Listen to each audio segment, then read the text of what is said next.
Bonsoir, merci de nous recevoir.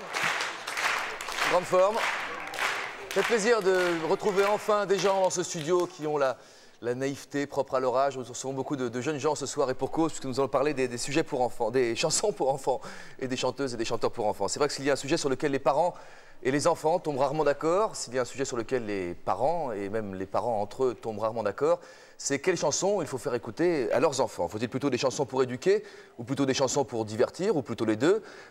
Quelles limites faut-il se donner dans le choix des textes qu'on fait écouter à des enfants de 5-6 ans par exemple? Est-ce que c'est une bonne chose de leur parler de cacaboudin? Est-ce que c'est une bonne chose de leur parler par ailleurs de la mort, de la vie, de l'amour, de choses graves qui avant tout normalement touchent les adultes, mais autant les enfants, les psys pourraient vous le dire. Et ou alors, est-ce qu'il faut plus naïvement tout simplement se borner aux fées, aux champignons géants, aux carrosses, aux cow-boys, aux indiens et tout ça. Nous recevons ce soir donc tout plein de chanteuses et de chanteurs pour nous parler de leur métier ou de leur vocation, pour nous parler de leur plaisir, de leurs déceptions, de leurs difficultés parfois pour se faire connaître. Vous découvrirez beaucoup de nouveaux visages et de nouvelles voix ce soir. Et puis nous parlerons également des enfants qui sont censés peut-être connaître un petit peu mieux que tout le monde, puisque ce sont des spécialistes, eux qui s'adressent à eux tout au long de l'année. Mais avant toute chose, puisque nous sommes le 2 janvier 96, j'aimerais qu'on souhaite à tous une bonne année à vous tous. 96, on y croit.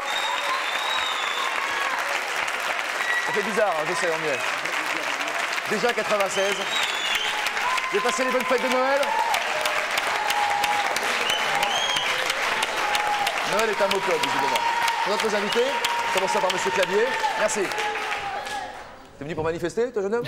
Oui. C'était dans les rues il y a quelques semaines.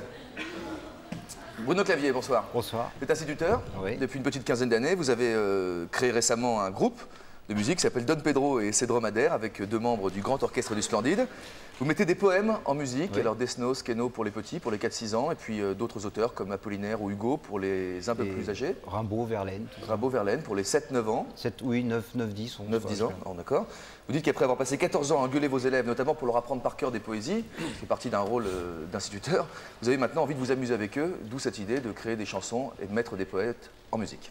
Oui, c'est ça. Séverine Claire, bonsoir Séverine. Bonsoir. Séverine a 20 ans. Et pendant 4 ans, vous avez fait des maquettes de variété française. Vous aviez eu vraiment l'envie de chanter de la variété. Avant de remplacer Anne dans la maison Disney, vous êtes donc chanteuse et animatrice. Vous pensez que tout le monde aime les bonnes chansons pour enfants, donc les enfants bien sûr, les adultes aussi, les adolescents également, même s'ils ont plus peut-être plus de complexes à l'accepter ou à le reconnaître. Oui, j'ai eu l'occasion de discuter avec certains d'entre eux et ils m'avouent aimer les chansons pour enfants. Oui. Mais un par un, pas collectivement peut-être. Voilà. C'est ça, oui.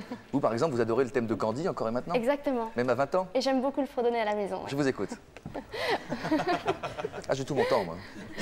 Au pays de Candy, comme dans tous les pays, on s'amuse, on pleure, on rit. Il y a les méchants et les gentils. Moi qui suis un adolescent, je suis touché, je peux le dire.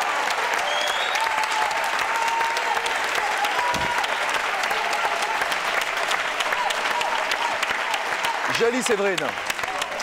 L'adolescent que je suis a été troublé, et je le reconnais, je l'assume. Jean-Michel Vachon.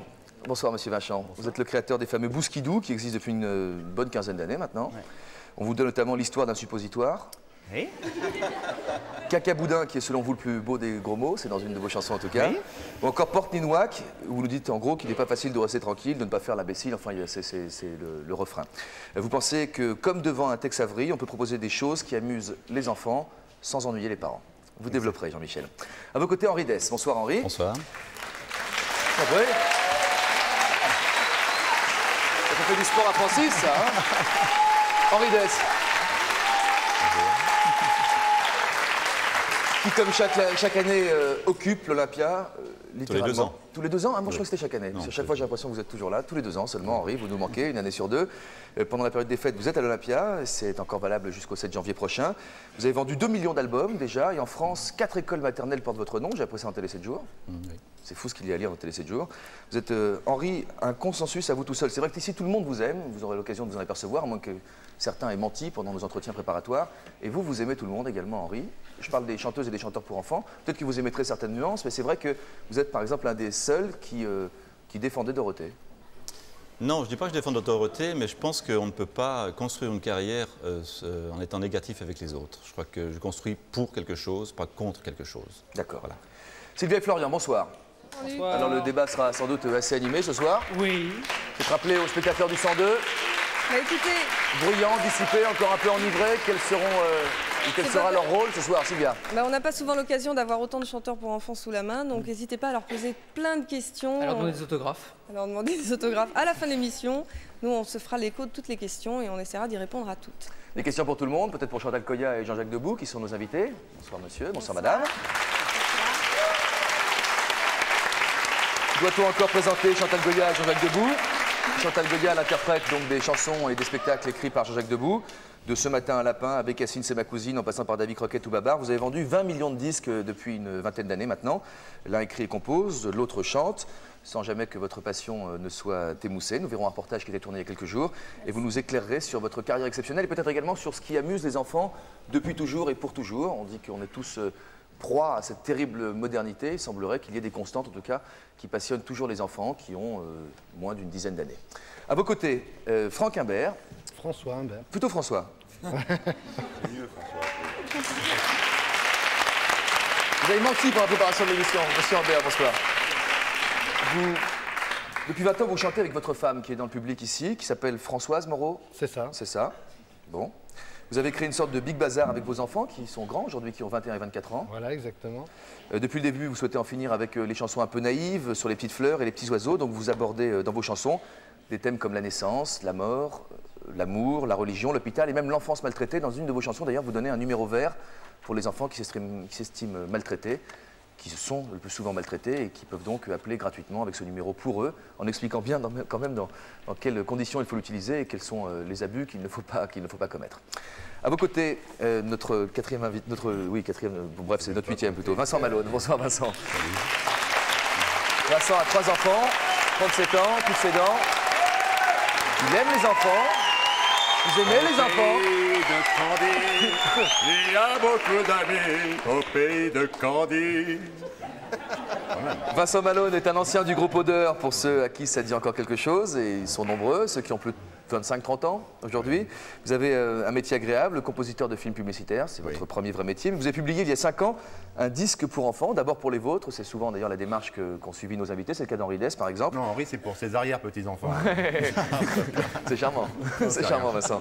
Et vous ne souhaitez pas publier de deuxième album pour enfants? Si. Ah bon? Oui, il y en a un qui sort cette année, j'en fais un deuxième pour les enfants. Oui. Ah bon, c'est une grande nouvelle, on est bien content Vincent. Tout le monde est content. Oui. Vous nous parlerez des réactions des maisons de disques et même des instituts, de certains instituts, quand par la suite vous aviez été accepté par une maison de disques et que vous chantiez quelques chansons comme Merde au cul ou L'ours qui rote et qui pète, des choses comme ça. Par exemple, tout à fait.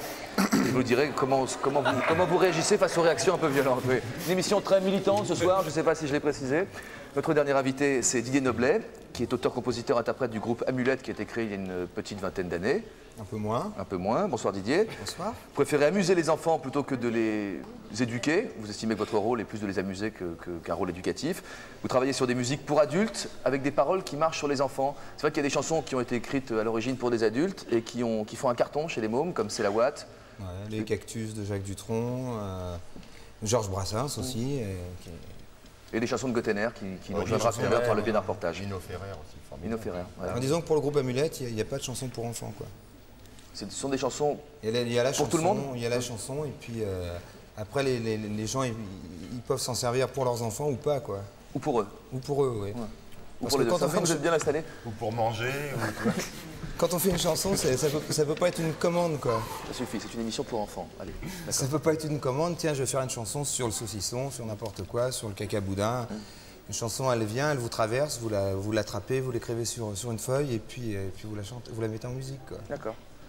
Entendu. Face à nos invités viendront s'asseoir Philippe Châtel, le créateur d'Émilie Joly, Pierre Delanoë, un auteur de chansons françaises touche à tout, qui vient de publier des comptines, le professeur Choron, créateur d'Harakiri notamment, qui vient de relancer son Gros Dada, qui est donc pour les enfants. Il nous dira peut-être pourquoi il souhaite plutôt aujourd'hui parler aux enfants qu'aux adultes. Peut-être qu'il comprend mieux les enfants que les adultes. Et puis nous proposerons également aux parents ici présents une écoute à l'aveugle de certains morceaux de nos invités, d'autres également qui ne sont pas là ce soir, pour essayer de voir quelles sont les connaissances des parents sur les chansons pour enfants. Et là, Maureen Dor viendra rejoindre Sylvia et Florian. Elle sera la maîtresse de cette petite cérémonie. Et puis nous écouterons en toute fin d'émission les conclusions subjectives et paternelles de notre spectateur d'un soir. Je vous demande d'accueillir Madame Monsieur Pierre Bellemare. Ouais. Alors, il est là. Bonsoir Pierre. Bonsoir. Vous y connaissez en chanson pour enfants? Je crois que je m'y connais surtout dans les chansons de mon époque. Donc c'est vrai que j'ai un gros décalage par rapport aux chansons d'aujourd'hui. Bien que les chansons d'aujourd'hui sont souvent des chansons de mon époque quand même. C'est ça, il y a des classiques quand même. Vous pensez à quelle chanson par exemple? Oh, toutes les comptines qu'on ressort tous les ans finalement à l'occasion de Noël. On les a connues également lorsque j'étais petit. D'accord. Vous êtes attentif, vous êtes concentré, remonté à bloc comme toujours, Pierre? Je suis très très attentif. Je vais écouter cette émission avec une attention très très soutenue. Est-ce que vous souhaitez vous chauffer en chantant quelques mesures? Non, je vous remercie. Non, là je n'ai pas la voix pour chanter les chansons d'enfants. D'accord, donc un peu de miel et de citron, et si Pierre change d'avis au cours de l'émission, avant de vous retrouver à la toute fin, vous aurez tout le loisir d'intervenir, pas seulement pour chanter, Pierre, hein, si vous souhaitez recadrer le débat. Il y a certaines personnes dont c'est la spécialité, je ne crois pas que ce soit le cas de Pierre. Charlie et Lulu, vous connaissez Charlie et Lulu peut-être? Oui. Bien, qui sont depuis toujours à la fois des amis de l'humour et des amis des enfants. Et quand ils veulent amuser les enfants comme les plus grands, ça donne à peu près ça. Ce sont des parodies de chansons pour enfants, réenregistrées avec une musique un peu différente. Ça donne ça et c'est sur M6. Regardez ces premières parodies pour commencer l'émission.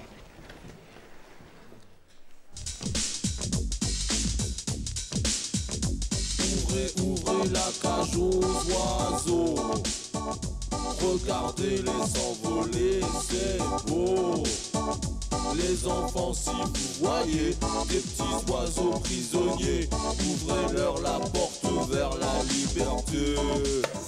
Sœur, ouvre-moi, ou le chasseur me tuera. Lapin, lapin, entrez, viens me serrer la main. Sœur, ouvre-moi, ou le chasseur me tuera. Lapin, lapin, entrez, viens me serrer la main.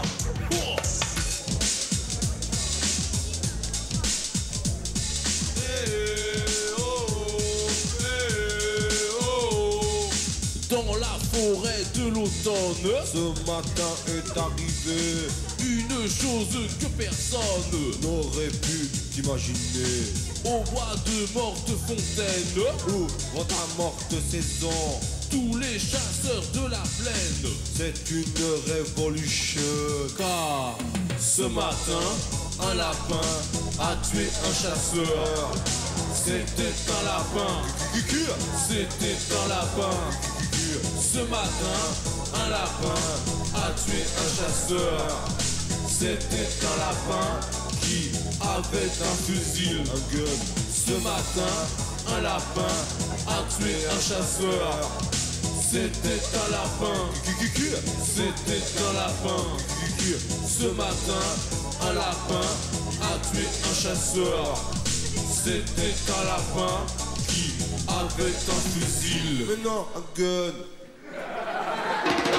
Charlie et Lulu.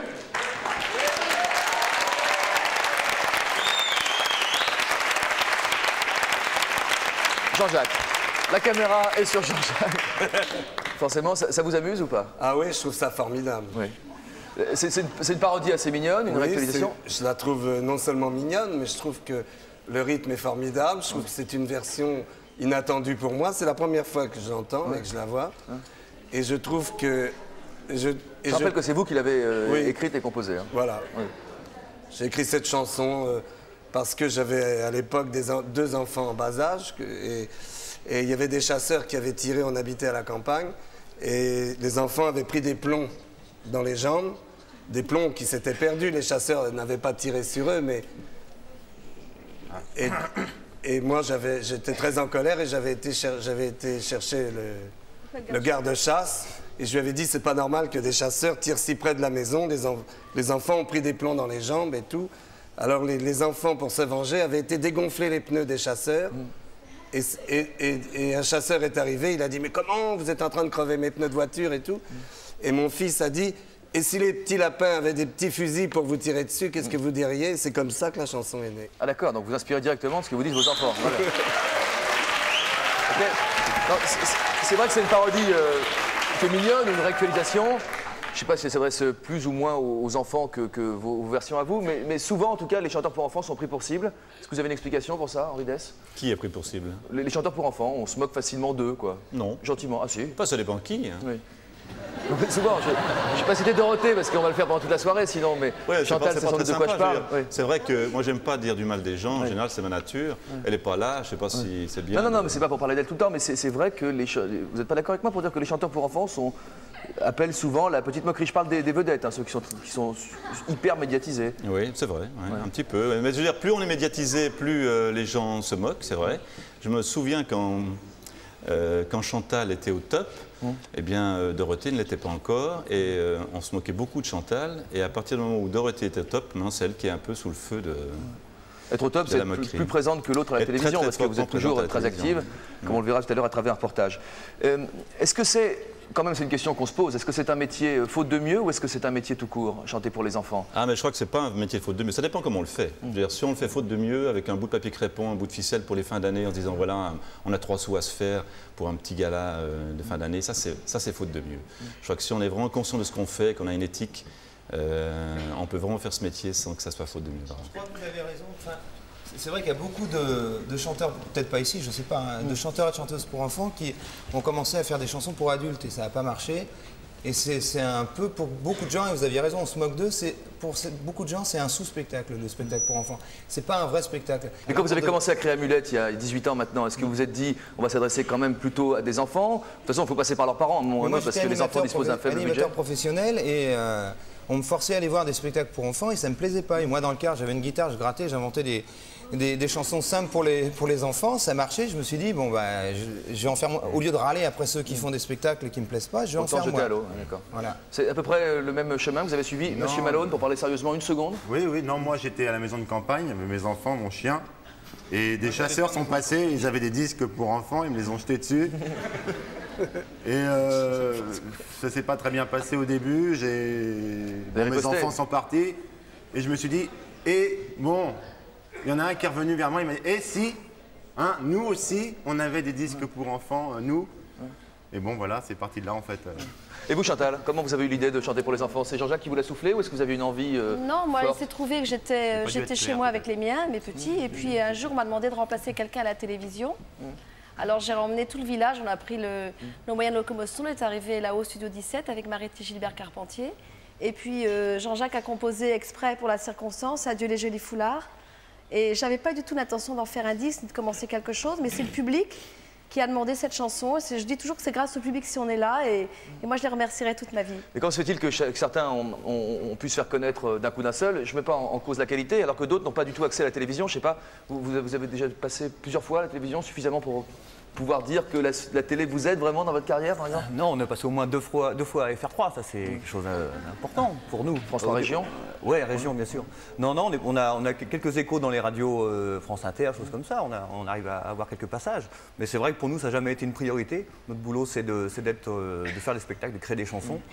Si la télé s'occupe de nous, tant mieux, on est là ce soir, mais on n'a aucune amertume, mais aucun mépris par rapport à ceux qui ont accès à la télé. C'est pas grave, le boulot c'est... Vous avez l'impression que c'est deux marchés différents, ceux qui sont à la télévision et ceux qui n'y sont pas? Mais je crois qu'on retrouve dans la chanson pour adultes, c'est le problème est le même, de toute façon. Donc nous, ça ne nous empêche pas de vivre et de faire ce qu'on a envie de faire et de rencontrer un public. Sauf qu'il y a peu de place pour les chanteurs pour enfants. Enfin, moi en tout cas, c'est vrai qu'aujourd'hui, il n'y a plus beaucoup de... C'est quand même très dangereux de dire ça parce que...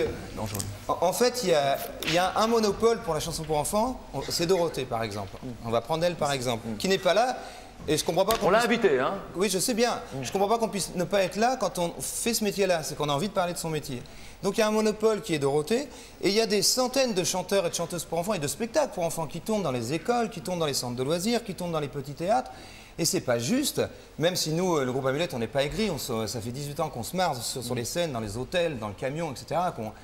Mais c'est pas normal que le public n'ait pas un choix. Qu'est-ce qu'ils ont comme choix? Il y a Henri qui fait 17 séances à l'Olympia, il va pas faire un 20h30. Ce n'est pas normal. Musicalement, est-ce que vous n'êtes pas à la traîne par rapport à ce qui se fait Bon, ça va pas, non? Allez, ah non, c'est... Non, mais attends, tu te moques là. Je me moque pas, je pose des questions. Non, pas du tout, non. Puis ça dépend d'abord, ça dépend qui fait quoi. En général, pour plaire aux enfants, il faut faire des mélodies simples. Donc les musiques sont fatalement simples parce qu'elles suivent les mélodies. Mais il y a tout genre, ce qu'on a vu tout à l'heure sur M6, c'est formidable, par exemple. Mais ça, c'est de la parodie de chansons pour enfants. Oui, mais il y en a de plus en plus. C'est parce que là, on est un peu un microcosme. Même dans la chanson pour enfants, on ne représente pas du tout ce qui se fait dans les chansons pour enfants. Moi, je pense que... Oui, tu veux dire quelque chose, Bruno? Peut-être que tu vas m'interrompre, par exemple. Vas-y, non, vas-y, parle. Allez-y, Bruno. Vous tenez la parole, lâchez pas. Vas-y, non, vas-y. Moi, je pense que maintenant, il y a un niveau musical qui est bon. Enfin, tous les gens que je connais, je trouve que c'est des musiques très modernes. On est vraiment dedans. Pour ça, je crois qu'il n'y a plus trop de problèmes. C'est pour on ne fait pas forcément du rap. Moi aussi, je peux le dire. Moi, je pense qu'il y a un genre de musique pour tout le monde. Il n'y a pas spécialement un genre de musique. Ils peuvent très bien aimer les jolies chansons que fait Henri, ce que fait les Amulettes, ce que fait... On a tous quelque chose, mais je crois que le public aime chanter, en fin de compte. Il aime se retrouver ensemble pour chanter. C'est une histoire de donner son cœur et puis d'être présent et de les avoir avec nous. C'est vrai, vous qui avez chanté pour les grands pendant 4 ans, vous avez fait des maquettes de variété, puis ensuite maintenant vous êtes plutôt spécialisé vers les enfants, même si une bonne chanson doit, je pense que tout le monde s'accorde à dire qu'elle doit toucher tout le monde. Est-ce que vous faites une différence entre les mélodies, les paroles, la façon de s'exprimer vis-à-vis des grands et vis-à-vis des petits? Non, enfin... Si, évidemment, parce qu'un enfant ne perçoit pas les choses comme un adulte, mais il ne faut pas oublier qu'un enfant, c'est un adulte en miniature et qu'effectivement, un adulte peut aimer le rap, peut aimer la variété, peut aimer la funk. Un enfant, c'est pareil, il a plusieurs goûts. Enfin, chaque enfant, chaque individu a différents goûts. C'est pour ça que moi, je vais parler de ce que je fais puisque c'est ce que je connais le mieux. Je sais que dans mon album précédent, j'avais un titre qui était plutôt techno pour enfants, un titre qui était plutôt valse, un titre qui était plutôt jazzy et ainsi de suite. Qu'est-ce qui domine votre motivation au départ? C'est l'amour des enfants ou l'amour de la musique? Les deux. Ouais. Vraiment les deux. Ça m'étonnerait que M. Malone aime vraiment les enfants. Il déteste les enfants. Je peux dire quelque chose. Vas-y, parle. Non, mais parce qu'il ne demande rien. Bon, je sais pas. J'allais venir, M. Bon, au niveau musique, c'est vrai que tous les chanteurs ici, je pense, ont un certain niveau. Il y a des harmonies. Bon, maintenant, la chanson pour enfants est à un certain niveau. Mais moi, je ne suis pas d'accord au niveau des mots, quoi. C'est-à-dire, il y a quand même une autre chanson qui dit quelque chose aux enfants. On peut se servir du fait qu'on a la parole, qu'on rencontre des tas de groupes d'enfants dans les banlieues, dans les hôpitaux psychiatriques, dans les hôpitaux, qu'on voit des... Nous, je vois, quand on a vu depuis 20 ans des choses comme des gamines de 12 ans qui ont été violées par leur père, tout ça, on ne peut pas ne pas faire de chansons là-dessus et redonner ça aux enfants pour être un peu utile. On parle toujours des chansons utiles. Julien Clerc, je ne sais pas qui, je voudrais faire une chanson utile. Bon, ben, soyons utiles. Bon, alors nous, on a essayé à l'intérieur, et c'est difficile, ce que disait Léo Ferré, de faire à l'intérieur d'une chanson quelque chose d'utile. On peut rétorquer un argument disant qu'effectivement, pour la petite fille qui s'est fait violer, se retrouver dans une chanson, ça peut-être lui donner le courage de repartir. Mais pour tous ceux qui ne connaissent pas même l'existence du viol, est-ce qu'on doit couper les enfants de leur petit monde naturel?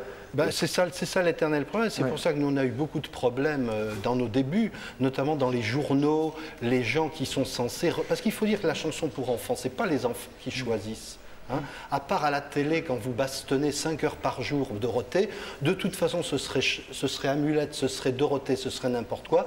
Vous mettez 5 heures par jour pendant 15 ans quelqu'un, c'est toujours magique, ça passe. Hein. Après, la dame, la maman au supermarché, elle voit le truc qui est près des bonbons, elle achète Dorothée ou Chantal Goya, tant mieux pour elle. Si c'est nous, tant mieux pour nous. Même Zitrone, hein. Oui, même Zitrone, ça marche. Quand vous procédez de la même démarche, quand vous dites mes enfants ont pris des plombs dans les pattes à cause des chasseurs et donc je vais parler de ça dans mes chansons, est-ce que vous procédez de la même démarche que M. Imbert ou est-ce que vous avez l'impression que vous ne parlez pas la même langue tous les deux? Si, le monde des enfants, je veux dire le monde, ce qui arrive aux enfants m'intéresse profondément, mais je retranscris ça dans mes spectacles et puis mais j'en parle pas nécessairement à chaque fois, je veux dire. Vincent, vous voulez dire un mot là-dessus? Parce que vous êtes compositeur de musique, mais vous avez des paroles également. Qui écrit les paroles sur vos disques? Ça dépend, c'est un pote que j'aime bien, avec qui je travaille de temps en temps, qui s'appelle Gabriel Gauthier, qui écrit très bien, très vite surtout. Moi j'aime bien travailler vite, et lui il travaille très vite. Et il n'a pas d'enfants, et il déteste les enfants. Non mais attends, parce que ce qu'il y a de bien, c'est que moi j'aime bien les enfants aussi. Hein. T'en avais 3. J'en ai 3, ouais. Et je crois que c'est vrai que, comme dit mon voisin, il ne faut pas confondre... les déconneurs pour enfants, un peu dont je fais partie, disons qu'ils font des choses pour enfants mais en déconnant, et ceux qui s'investissent à plein temps en faisant des efforts, comme j'ai entendu tout à l'heure à la radio, encore des gens qui vont dans les hôpitaux, tout ça, c'est pas tout à fait la même démarche.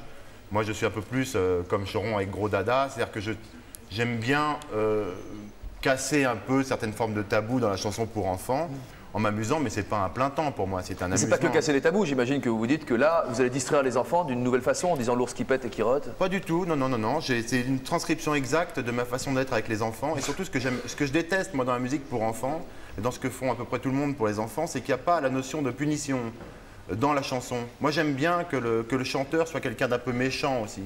C'est-à-dire que j'aime bien que le père, par exemple, à un moment donné, il s'amuse avec les enfants, mais dès qu'il en rogne ou qu'il a bu un coup de trop, il faut une trempe, quoi. Non, mais ça existe. Elle est où la punition alors dans la chanson pour enfants? Non, j'aime bien la notion de l'ogre dans les chansons pour enfants. Voilà, pour être un peu un télo, j'aime bien d'avoir la notion de tout d'un coup, on sait pas très bien réagir les enfants, mais parce que ça existe dans la vie. Parce que c'est vrai qu'un père, puisque moi je m'intéressais donc, enfin, j'ai axé les disques que j'ai faits du point de vue d'un papa, c'est-à-dire moi en l'occurrence. De temps en temps, je suis de très bonne humeur avec mes enfants. Et sans dire pourquoi ni comment, ouais, casse-toi, connard. Enfin, il y a un moment, tu peux plus, quoi. C'est pas possible. Et ça, je trouvais que c'était la vie avec les enfants. Et mais je sais, Henri, c'est pareil. Hein. De toute façon, il le dira pas, mais c'est pareil. Même Jean-Jacques, de temps en temps, il pète les plombs. Et bon, les mômes, il en fout des torgnoles. Il les envoie aux chasseurs et tout. C'est un enfer.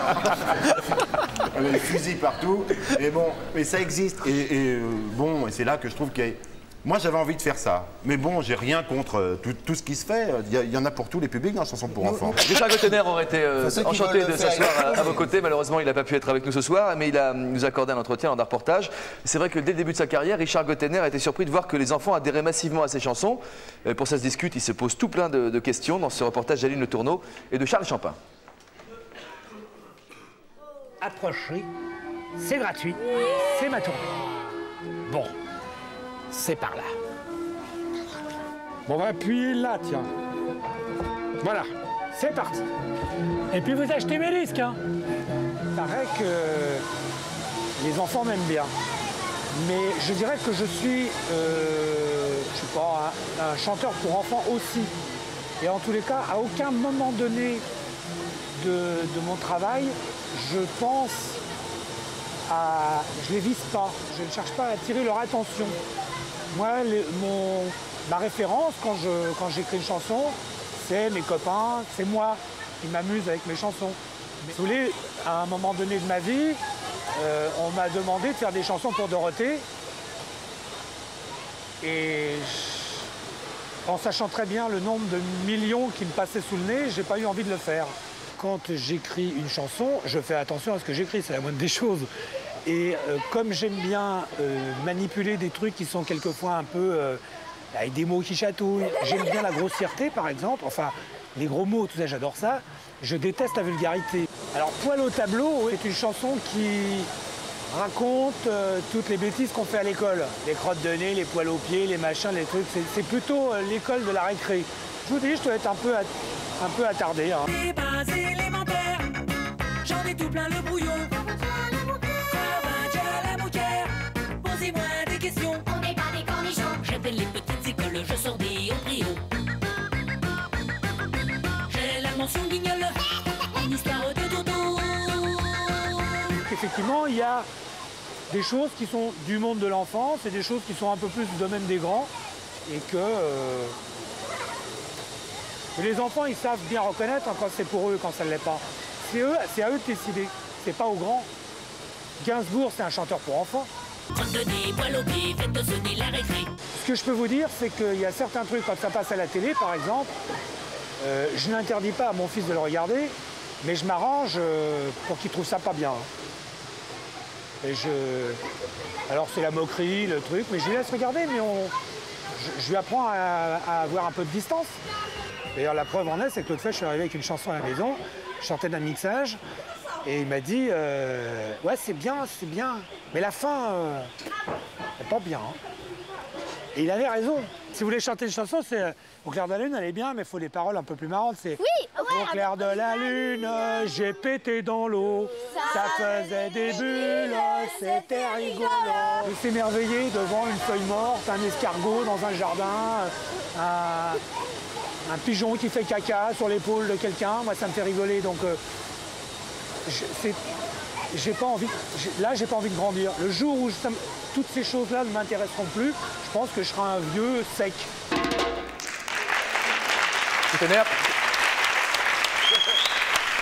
Vous avez écrit et composé combien de chansons jusqu'à présent, Henri, à peu près À peu près la valeur de 10 albums, ça fait à peu près 120-130 chansons. D'accord, plus celles qu'on ne connaît pas, j'imagine? Plus celles... Non, pas non, toutes celles que vous avez écrites et composées? Pas toutes, non, mais disons que quand je vois que ça part dans un mauvais chemin, je laisse tomber. Il reprend éventuellement plus tard, mais il n'y a pas beaucoup de déchets. Est-ce que quand vous étiez un plus jeune père, vous aviez des chansons ou des disques qui vous tombaient sous la main que vous n'aviez pas envie de faire entendre à vos enfants? Non, jamais. Jamais. Ils m'ont toujours apporté des choses, eux, qui étaient des musiques que je ne connaissais pas et qui étaient un petit peu étrangères à ce que j'aime. Ouais. Mon fils, par exemple, quand il a eu 14 ans, il est venu avec du speed metal, du trash, enfin tout le cirque. 14 ans, normal. 13-14 ans, oui. Ouais. Donc, quelque part, j'ai essayé de comprendre pourquoi il écoutait ça. Ouais. Je ne me suis pas dit, tiens, c'est ou pas que tu écoutes ça, parce que ça ne me plaît pas. Je lui ai dit, voilà, tu aimes ça, et j'ai tout écouté. Il m'a fait écouter, il était un peu surpris de voir que j'acceptais d'écouter cette musique. Alors, je mettais un casque et je me tapais... le disque en entier. C'était pas très simple, mais disons que j'essayais surtout d'abord de comprendre pourquoi il était attiré par ça à ce moment-là. Donc il y a quelque chose qui bougeait très fort en lui. Et puis après, il a Vous n'avez jamais dit je passe au speed trash et maintenant ma nouvelle cible c'est les 14 ans, non? Non, mais je crois qu'il faut être ce qu'on est, je veux dire. Quand vous signez un disque, même si c'est pas vous qui avez écrit les textes, vous les prenez à votre compte, quoi. Vous les créditez. Est-ce qu'il y a des limites que vous fixez? Aucune, non. Si, la limite que ça m'amuse. Oui. Je suis comme Henri, comme les autres. Si ça me plaît pas, je l'enlève, quoi. Mais j'ai pas de limite, j'ai pas de public, j'ai pas de limite. Mais personne se dit, ce mot-là, je le ferai pas pour un enfant? Ah si, moi. Si peut-être, oui. Si vous? Oui, oui. Moi, je peux dire que on pèse, puisqu'on fait ça avec Françoise depuis 25 ans, on pèse vraiment tous les mots, parce que c'est une grosse responsabilité d'envoyer tel mot. D'abord, il faut que ce soit artistique, parce que sinon, si c'est mal fait, il faut qu'on comprenne bien et que ça ne soit pas à double sens. Par contre, on peut se tromper, c'est ce qui arrivait des fois. On avait fait des chansons sur la mort, par exemple. Nous, ça nous semblait évident qu'on pouvait... Papa, quand tu seras mort, oui, papa, maman, quand vous serez mort, je m'achèterai plein de rouleaux de réglisse. Et puis une voiture de pompier, c'est moi qui la conduirai. C'était un petit peu une farce et en même temps ce qu'on entend quand on est gamin. Et ça a fait scandale à l'époque, notamment dans tous les journaux bien pensants pour enfants, alors que c'était une farce, et ce que les enfants disent. Après, il y avait, on pourra dire cacaboudin, mais est-ce qu'il faut prendre ce que les enfants disent ou est-ce qu'il faut les laisser dans leur monde à eux? Si vous voulez, on leur redonne des fois ce qu'ils nous ont donné. Et ils sont contents de voir qu'on peut dire tous les mots. Moi, je crois que c'est important d'apprendre aux enfants, aussi bien par des chansons que dans la vie, à prononcer les vrais mots sur les vraies choses. Si vous décrivez la naissance comme on l'a fait, nos chansons ont accompagné notre vie.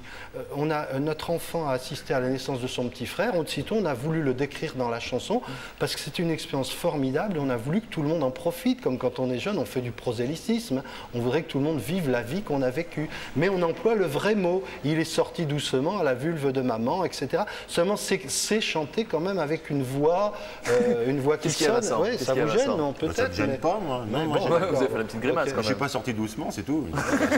C'est la seule différence. Un coup de tête et bonjour tout le monde. Et ceci dit, ça n'empêche pas la poésie du tout, parce que je ne voudrais pas qu'on croie qu'on fait des chansons engagées. Il est évident que quand on est chanteur, on doit être musical, il doit y avoir des harmonies, des accords, des mélodies, avoir une bonne diction, mais ça, c'est l'évidence même. Mais après, c'est mieux, pour moi, tout au moins, si on peut vraiment dire quelque chose aux enfants, parce qu'on n'est pas longtemps sur Terre, et on est là quand même pour aider un peu les enfants, et nous, on a toujours été du côté des enfants. Les adultes sont tellement abîmés dès l'âge de 17 ans, je me souviens... La question que je pose, et peut-être que quelqu'un d'autre peut m'apporter une réponse, c'est est-ce que les adultes doivent se mêler des sujets qui intéressent les enfants et qui sont leur monde à eux? Est-ce qu'on doit reprendre leur thème, leur cacaboudin? Les gamins, ils n'ont pas besoin de nous pour dire cacaboudin dans la cour, ils le disent tout seuls. Et nous, on a un rôle à jouer. Nous, on les fait se défouler parce qu'on passe pas à la télé, nous. Alors, on a fait une chanson, on dit pas la télé, la radio. On veut être beau à la radio. Donc on fait une chanson qui est punk sur scène à la radio. Ils braillent pas à la télé, la radio.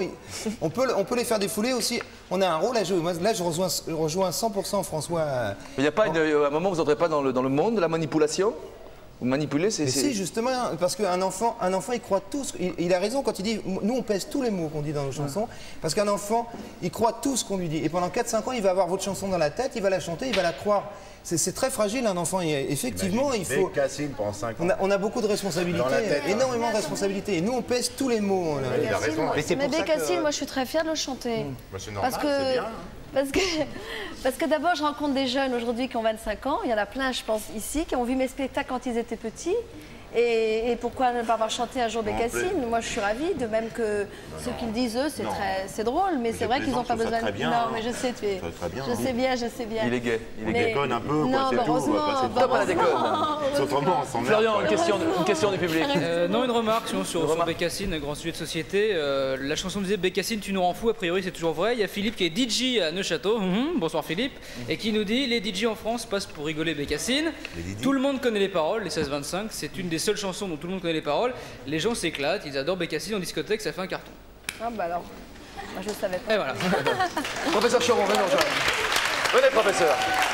Venez donc. Oh là. Si j'ai une chanson en France, c'est sur les sièges. Allez, professeur, où vous voulez.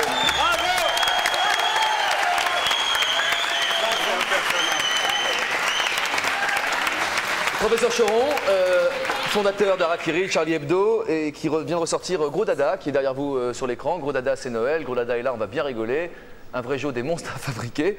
Vous le ressortez Gros Dada d'abord après 2 ans d'interruption, donc ça c'est une nouveauté. Oui. Vous adressez aux enfants aujourd'hui, est-ce que c'est parce que vous avez été déçus par les adultes? Est-ce que c'est parce que vous avez l'impression que les adultes ne vous comprennent plus ou que vous-même ne les comprenez plus et que vous comprenez mieux les enfants? Non, c'est un accident que j'ai fait Gros Dada comme ça, parce que Harakiri s'est arrêté pour des raisons financières et tout le bordel, quoi. Je vais pas raconter mon histoire. Et puis... Et puis comme ça, j'ai fait un journal pour enfants. Et à partir de là, j'ai regardé la presse enfantine dans les kiosques. Et j'ai été vraiment épouvanté. Enfin, épouvanté, mais vraiment triste, disons, de la niaiserie, de la bêtise de toute cette presse. Je me dis, les gosses de France, on s'en est pas occupés.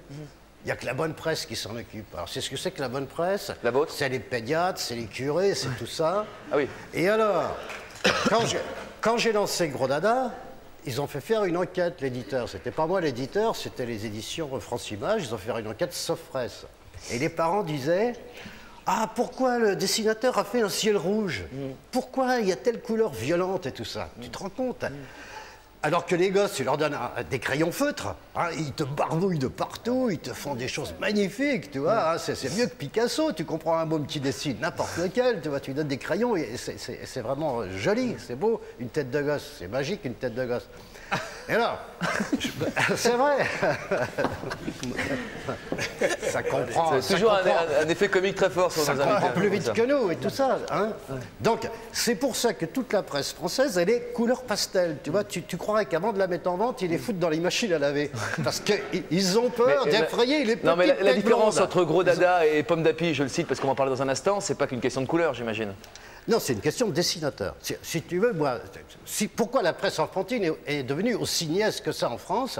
C'est parce qu'on a laissé cette presse-là dans les mains des Américains, hein, dans les mains des Japonais maintenant, mais on n'a fait travailler aucun grand dessinateur pour les mômes. Et moi, j'ai eu cette idée-là, de faire travailler les grands dessinateurs. Volinsky m'a promis des pages. Je fais travailler Vimin, qui a été Grand Prix d'Angoulême quand même l'année dernière. J'ai Charlie Schlingo, j'ai Placide, j'ai le Fred Touron, tu vois. Faire travailler les grands qui ont du talent pour les petits. Parce que les petits, on les a laissés de côté. On les a laissés aux Américains. Et là, je rejoins Jean-Jacques Debout. Il a bien fait de relancer Bécassine. Voilà. Henri Dess. Savoir, monsieur Choron. Voilà. Une question d'Henri Dess, le professeur Choron. Professeur Choron, moi Villemin, je le lis et j'aime beaucoup Villemin, il m'éclate complètement. Bon, je suis un adulte. C'est pour quel âge les dessins de Villemin que vous présentez dans votre... Dans Gros Dada. Dans Gros Dada. C'est pour l'âge. Mais il ne faut pas prendre des enfants pour des cons. Justement, on a tendance à les prendre pour des ânes. On leur parle comme ça. Mais non, les gosses comprennent plus vite que nous. Surtout maintenant, il y a la télévision qui leur ouvre la tête. Avant, il y avait papa, maman. Ils racontaient comme des perroquets ce que disaient papa, maman autour de la table. Maintenant, dis donc, les mômes, ils ont la télé, ils ont 15 chaînes et ils zappent et ils y vont, tu comprends, et ils attrapent un autre vocabulaire, une autre façon de penser, une autre façon de voir les choses. Est-ce que vous pensez la même chose à propos des chanteurs et des chansons pour enfants que sur la presse? Moi j'ai dit, dans la chanson pour enfants, on ne fait pas de chanson pour enfants. On fait de la daube ou on fait de la bonne chanson. Si elle est bonne, elle plaît autant aux adultes Quand j'étais petit, je chantais Jean-Jean, la bouteille au cul, si tu la casses, t'auras le cul fondu. Ça nous faisait rire. Et en parlant de chansons, j'ai fait une chanson pour adultes, parce que j'ai écrit des chansons et tout ça. Et c'est la terre est une crotte de nez que Dieu avait dans son nez. Il en a fait une boulette qu'il a jetée au-dessus de sa tête. Tous les anges ont dégueulé, c'est comme ça que la terre est née. Il n'y a rien de pire que l'ignorance. On s'instruit pendant qu'on danse. Cucu, la praline, caca, chocolat. Cucu, la praline, caca, chocolat, chocolat, chocolat. Les adultes. C'est Annie Cordy qui l'a interprété cette chanson. Les adultes. Non, c'est moi.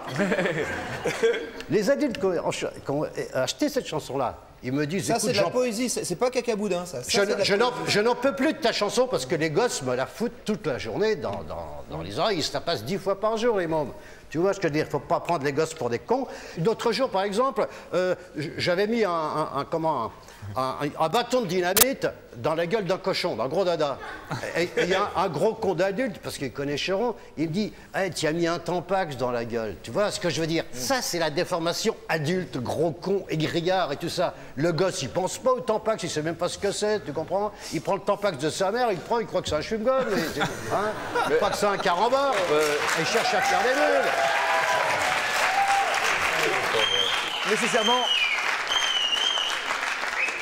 Nécessairement, un chanteur pour enfants s'adresse à un moment ou à un autre aux parents. C'est les enfants qui ont 5, 6 ans ou même 7 ans, une fois qu'ils sont arrivés à l'âge de raison, comme on dit un peu bêtement, ils n'ont pas de sous, les enfants. Donc à un moment ou à un autre, il faut que ça passe par les parents. Donc est-ce que vous pensez, est-ce que quelqu'un nous dira qu'il pense forcément autant aux parents qu'aux enfants quand il écrit des chansons? Ah ben nous on pense oui, parce que si vous voulez, un enfant ne va pas acheter un disque lui-même, sauf à partir de 9 ans, 8 ans où il a son argent de poche.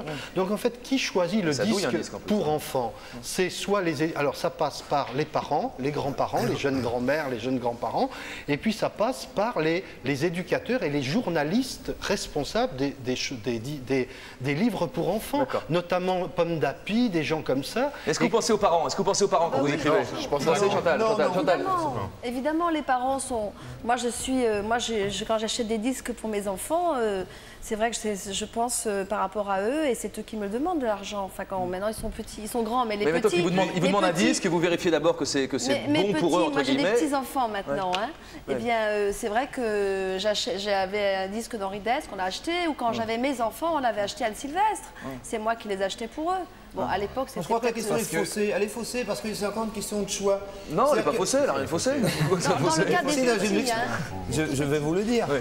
Parce que, effectivement, c'est les parents qui choisissent, mais ils choisissent que ce qu'ils connaissent. C'est-à-dire que nous, quand on fait un spectacle, les gamins, ils disent, alors, la mère lui dit, qu'est-ce que tu veux? Bah, les chansons que j'ai entendues. Donc là, c'est le gamin qui choisit. Et effectivement, dans les bacs des grandes surfaces, c'est les parents qui choisissent parce que le gamin, qu'est-ce qu'il voit encore une fois? C'est embêtant de parler que d'elle. Il y a Walt Disney dans les bacs et Dorothée. Il est là le vrai problème. C'est-à-dire que je vais donner la parole à des parents. Il y en a plusieurs qui vont intervenir pendant l'émission. Monsieur et Madame Deveau, où êtes-vous? Bonsoir. Vous avez 5 enfants, c'est ça? Oui. Qui ont quel âge? Parlez bien près du micro, Madame. Entre 16 ans et 8 ans. Qui choisit? Je parle des plus petits, ou de ceux qui sont grands aujourd'hui mais qui ont été petits un jour ou l'autre. Qui choisit ce qu'on écoute à la maison quand on a entre 5 et 9 ans, entre 3 et 9 ans? C'est les parents. Ouais. C'est les parents, ça c'est absolument évident. Et si les enfants vous réclament des chansons qu'ils ont entendues chez les autres, à la radio, à la télé? Je sais pas, les nôtres sont peut-être pas représentatifs, mais d'une façon générale, ils ne réclament pas tellement. Ouais. Vous avez cherché à guider leur choix d'une manière ou d'une autre? Oui, ce qui se passe en fait, c'est que nous écoutons beaucoup de musique et ça permet, si vous voulez, d'intéresser les enfants à la chanson. Donc le goût des enfants est quand même, il faut être très honnête, est quand même guidé parce qu'ils écoutent à la maison. Et c'est vrai que la télévision leur apporte des choses et ils arrivent à trier en fonction, je dirais, de la culture musicale qu'ils ont au travers de ce que nous on écoute. Mais c'est vrai qu'à mon sens, il n'y a pas assez de place de fête, je dirais, à l'ensemble de la chanson et des chanteurs pour enfants. Et nous, on trie effectivement. Il y a des chansons, bon, on a beaucoup de chansons d'Henri Dess à la maison parce qu'on les aime nous aussi, on les chante avec eux, mais je crois que c'est important à ce niveau-là. Mais vous achèteriez d'autres chansons qui sont un peu plus subversives, le mot peut-être un peu fort, mais qui sont un peu plus l'ours qui pète et qui rote, mais je t'en prie, et les autres toujours moi. Henri Dess, il fait des trucs horribles aussi, il n'y a pas de raison, on est tous les deux, on fait des trucs pareils. Est-ce que pour vous, il y a des chansons que les enfants ne doivent pas écouter? Et lesquelles? Est-ce qu'il y a des limites à ne pas franchir? Alors, ce qui se passe, c'est qu'on est quand même une famille nombreuse, donc tout le monde en parle ensemble, y compris les enfants entre eux. C'est vrai qu'il y a un décalage d'âge quand même entre 16 et 8 ans. C'est certain qu'il y a des choses que nous, on n'aime pas dans la chanson, on en parle facilement. Du coup, eux aussi nous disent ce qu'ils aiment et qu'ils n'aiment pas. Qu'est-ce que vous n'aimez pas, comme genre? Tout ce qui serait à la fois vulgaire, je dirais, et un petit peu incompréhensible au premier jet par les enfants. Merci, monsieur et madame Deveau. Madame Marie Ambinet, où êtes-vous, madame? Je pense que vous serez ravie de répondre au professeur Chéron, qui a parlé pas mal de la presse pour enfants tout à l'heure. Vous travaillez à Pomme d'Api, journaliste. Notamment, vous sélectionnez les disques que vous présentez aux enfants. Enfin, aux parents, parce que c'est dans un supplément qui est destiné aux parents. D'accord. Bah oui, c'est eux le portefeuille, encore une fois. Alors, sur quels critères? Comment vous sélectionnez ce que vous recommandez? Moi, je fais ça un petit peu au feeling.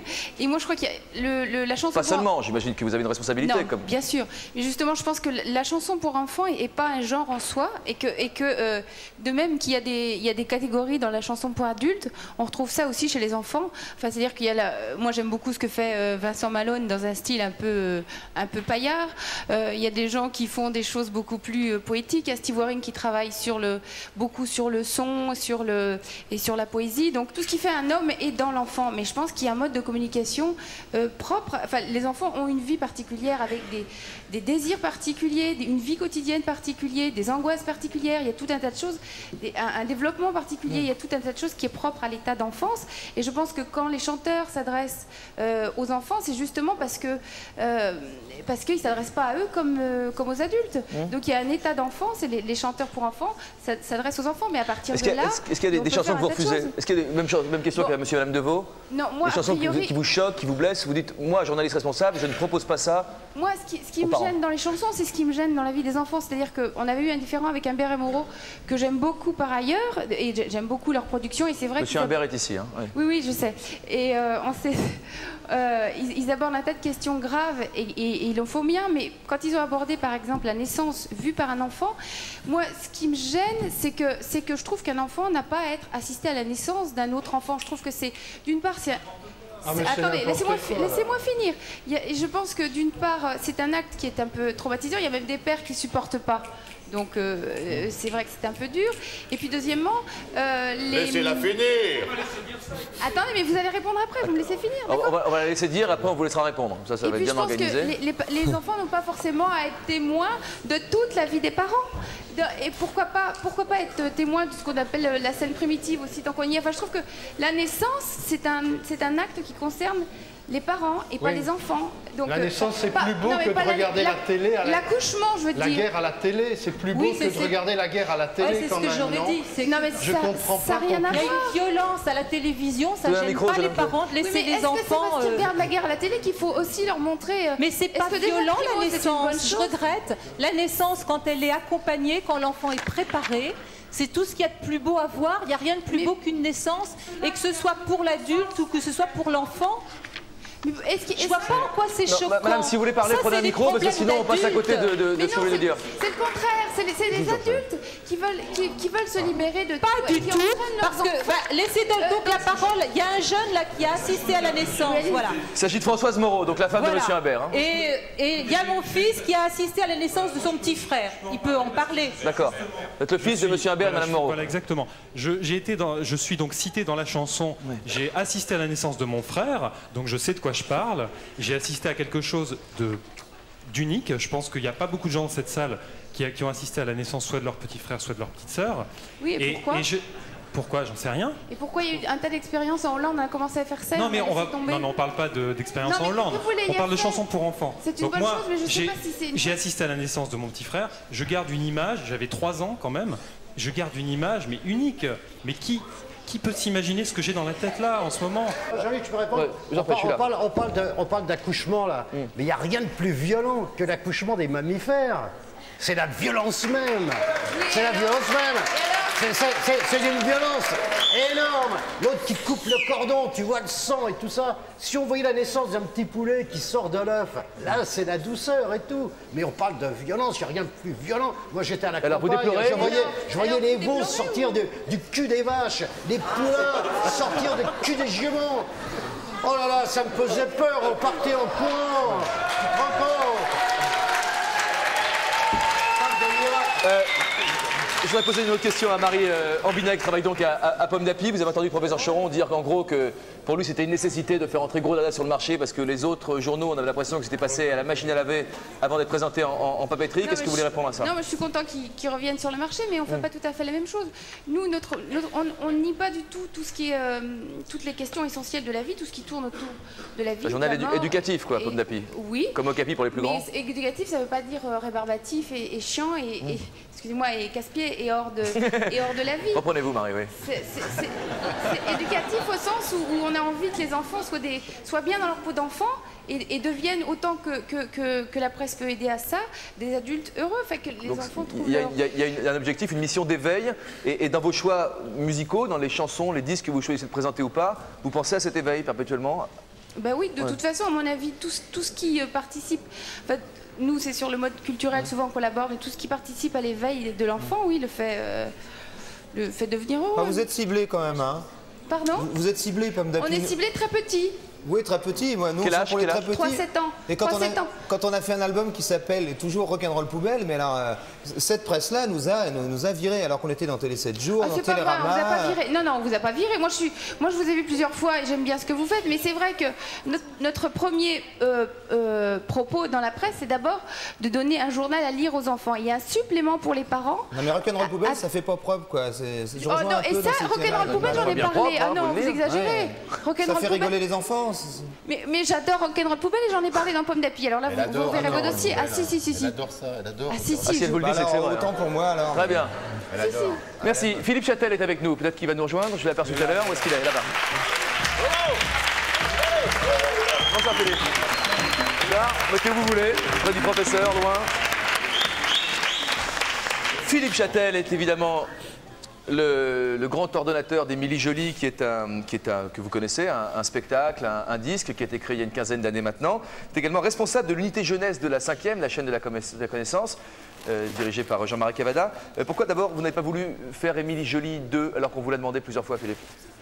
Parce qu'Émilie Joly, ça m'a pris énormément de temps. J'ai commencé à écrire ça pour ma fille quand elle avait 3 ans. Ça durait 1 heure, il y avait 15 personnages, il y avait 17 ou 18 chansons.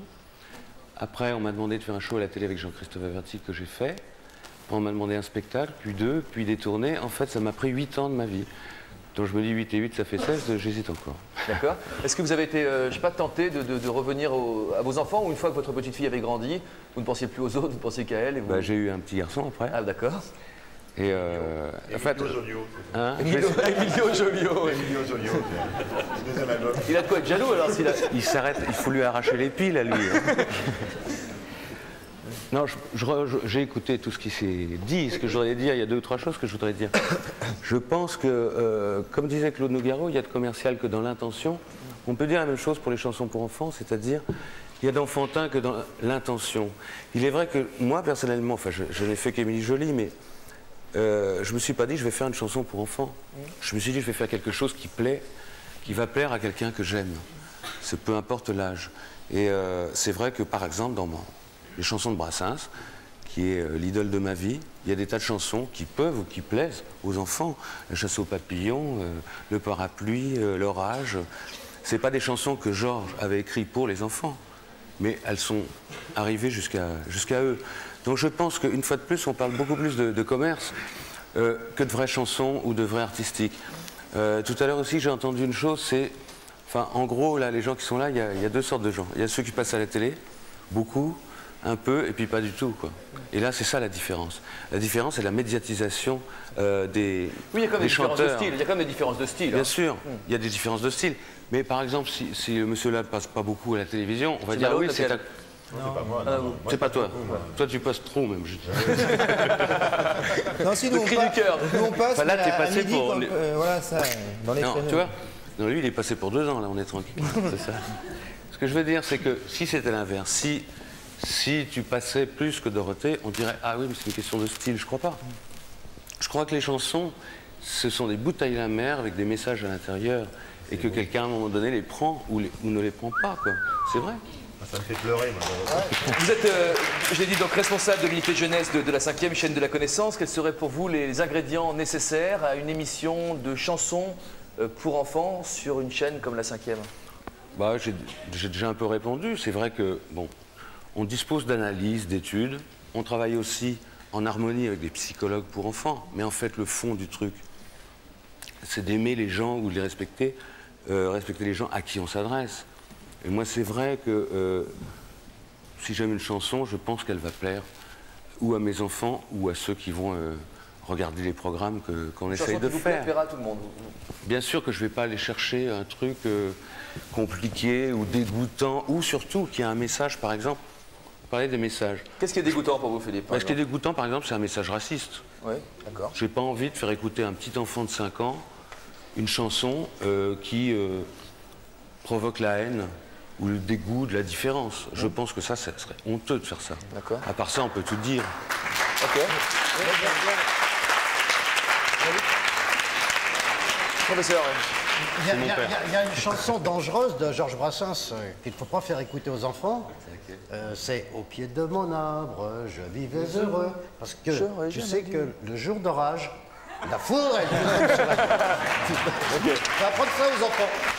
On va passer au blind test, en français test à l'aveugle, avec Florian Silvia et avec Maureen Dor, qui doit être quelque part. Où êtes-vous? Où est Maureen? Elle est là, Maureen. Maureen, bonsoir. Bonsoir. Bah alors?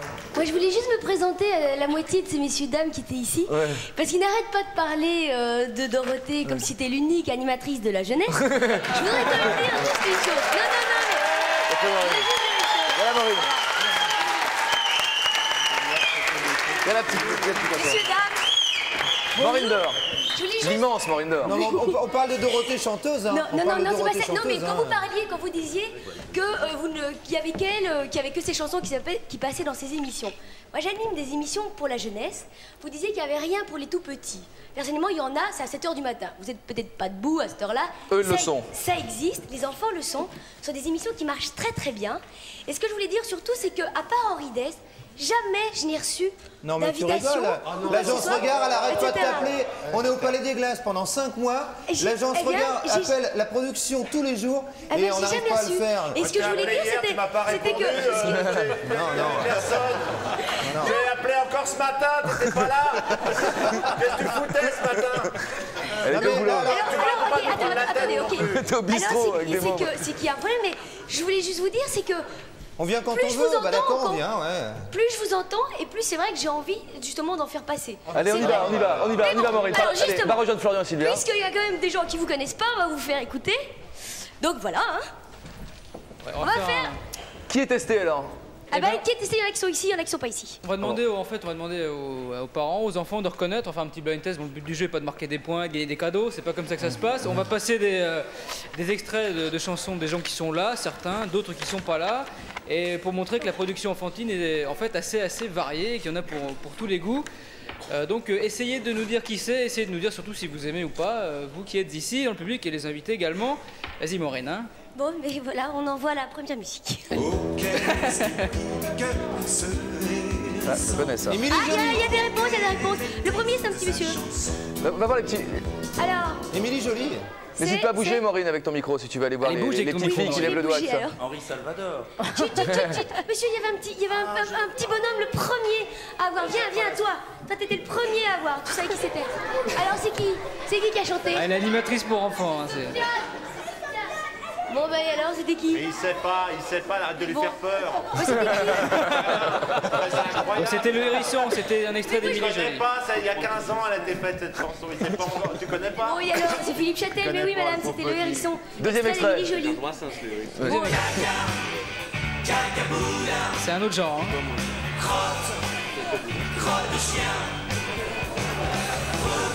Alors qui a des idées? Je les ai entendus ici. Oui. Oui, les Bousquidos. Troisième extrait.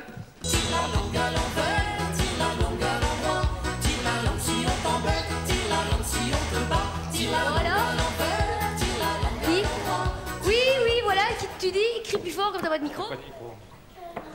C'est normal, il est de la famille. Non, il est à côté du fils, c'est différent. C'est le petit frère? Non. On continue. Dans les plaines du Far West, Yves Montand. Oui,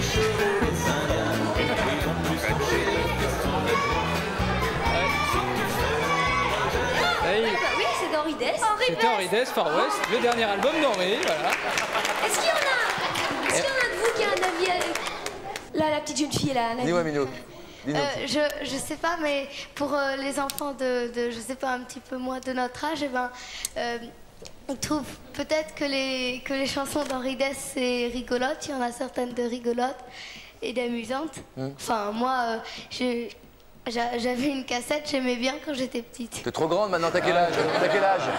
Tu as quel âge, Poussin? Tu as quel âge? J'ai 9 ans. Ah, 9 ans, ouais. La suite, c'est pour elle, alors. T'as de la musique pour enfants, ça.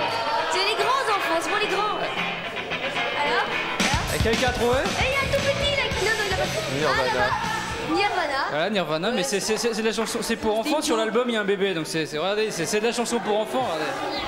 Suivant. 6e extrait, allez hop, 6e extrait. Envoyez. Le vieux clocher sonne joyeux, sa voix Henri Dess. dans la nuit. Et voilà, Cédrine, tout le monde a trouvé tout de suite. Séverine, ouais, matin de Noël. Séverine Claire, matin de Noël. Allez, next, 7e extrait. Le temps qui passe, elle s'en balance. Pour elle, c'est toujours les vacances. Elle va et vient et va. Pour elle, la vie, Alors, mon ami, quelqu'un c'est qui c'est? Ah, descends, Maureen. Il y a les fans. Alors Il y a le fan club. Vincent Malone. Ah, mauvaise réponse. Dis-moi, jeune fille. Vincent Malone. Vincent Malone. Non, c'est pas Vincent. Non, c'est pas lui. C'est pas Vincent. Pourquoi faites un peu la même chose? C'est pas Vincent, il a pas fait C'est ça. pas Vincent. Mais finalement, Non, c'était Amulette. Amulette, juste à côté de Vincent. Lavabo Twist. Amulette. Oui, maintenant que je l'ai dit, tu peux le dire, c'est facile. Allez, on continue, on continue. Allez, on continue. On continue. Ah, Henri Dess. Elle n'est pas là aujourd'hui. Ça, c'est pour les grands. Alors Ah non, c'est pas Henri Dess. C'est pas Henri Dess. Ah non, désolé, c'est les Ça grands. suffit, monsieur Malone. Sylvestre. oui. Anne Sylvestre, mais oui. Que nous saluons, qui est en tournée actuellement. La maman de la chanson pour les Attends, enfants. on va finir, on va aller au C'est bout. vrai que c'est après, notre mère à tous, Sylvestre. Bon, allez, on continue. Autre chanson. Henri Dess. Alors Non, alors.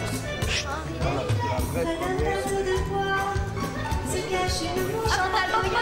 Il y en a là-bas, oui. Chantal Goya. Ah, c'est pas Chantal Goya. Non. Tu voulais dire quoi? Eh non, c'est pas Chantal. Là, c'est un ami de la famille. Il dit Chantal tout de suite. Non. Alors, qui? Qui a dit Henri Dess? Séverine, non, c'est pas Séverine non plus. C'était Dominique Dimet. Dominique Dimet que vous voyez à l'écran, là, que vous découvrirez dans La un reportage montagne dans au un instant. coquillage. Allez, encore, allez. Avant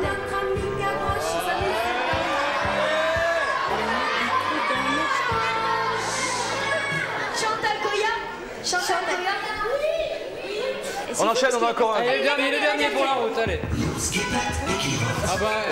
Vincent Malone. Qui ça? Oui, c'était Il y a plein d'enfants qui sont levés. Vincent Malone. C'était l'ours qui pète et qui rentre. On va se reposer dans un petit instant, le temps de mettre un seau d'eau sur la tête de Vincent. Je remercie Maureen qui est venue avec nous, vous pouvez remercier et saluer.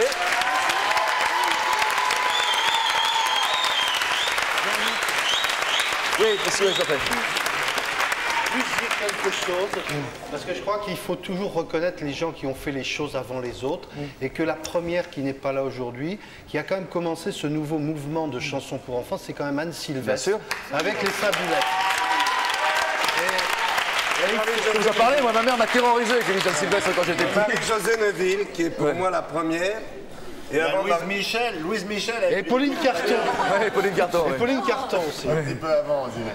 Alors, mais c'est vrai. Concernant Anne Sylvestre, elle a été invitée à cette émission, mais elle est en tournée en province, elle avait plus nous Brûle mon rejoindre. cœur, brûle ma culotte par Jeanne d'Arc aussi. Pas trop bien connu. Ok, on va se détendre 2 secondes en découvrant une chanteuse que nous avons entendue dans ce test à l'aveuglette. Hein, c'est comme ça qu'on dit Florian Forcé dans le texte. Il s'agit de Dominique Dimet. Je crois que ce test l'a montré, s'il fallait encore le prouver. Spontanément, on connaît assez peu de chanteurs qui sont, je ne sais pas si ce sont des chanteurs ou des chanteuses pour enfants, mais en tout cas spontanément, des gens qui ont choisi de s'adresser aux enfants. José Bourgarel a suivi Dominique Dimet lors d'un de ses nombreux concerts. Vous donnez combien chaque année, Dominique, à peu près? Hurlez, je vous entendrai d'ici. Une centaine. Oui. Combien de concerts vous avez donné depuis que vous avez commencé cette carrière de chanteuse, vous qui étiez comédienne à l'origine? Je n'ai pas compté, mais on tourne beaucoup, chaque année, beaucoup. Donc on vous a suivi, un de nos reporters vous a suivi lors d'un de vos nombreux concerts que vous donnez dans tous les coins de France, et souvent d'ailleurs à l'appel des écoles, avec au début de votre carrière, avec le soutien d'Anne Sylvestre. Regardez ce reportage.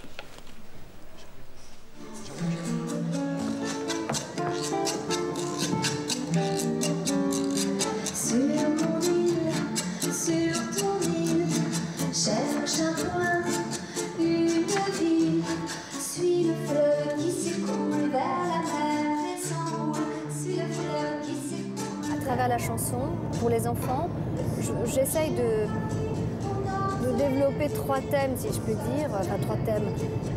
Il faut du rêve, de l'imaginaire et de la poésie. On peut tout faire avec une chanson, mais elle sert quand même, elle sert à rire, elle sert à pleurer, à voyager, à rêver, mais toujours chez moi, toujours avec un souci poétique, un souci de qualité de texte, de mots, de vocabulaire et de mélodie.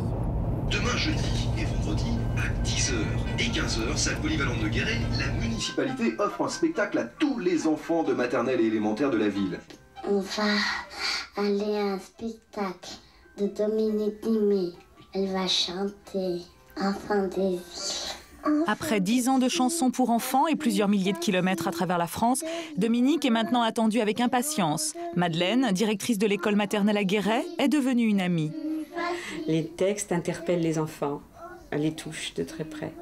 Bon, et puis, on n'a pas besoin de l'expliquer aux enfants, ça. Ce sont eux qui nous l'apprennent et qui nous le font découvrir. Et je ne mentirai pas en disant qu'après, les enfants réclamaient Dominique. Fais-moi danser, je veux m'amuser. Fais-moi sauter, fais-moi courir. Moi, me fatiguer.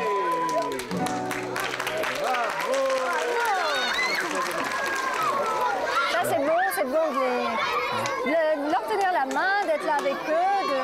Ça démystifie aussi pas mal, c'est vachement important.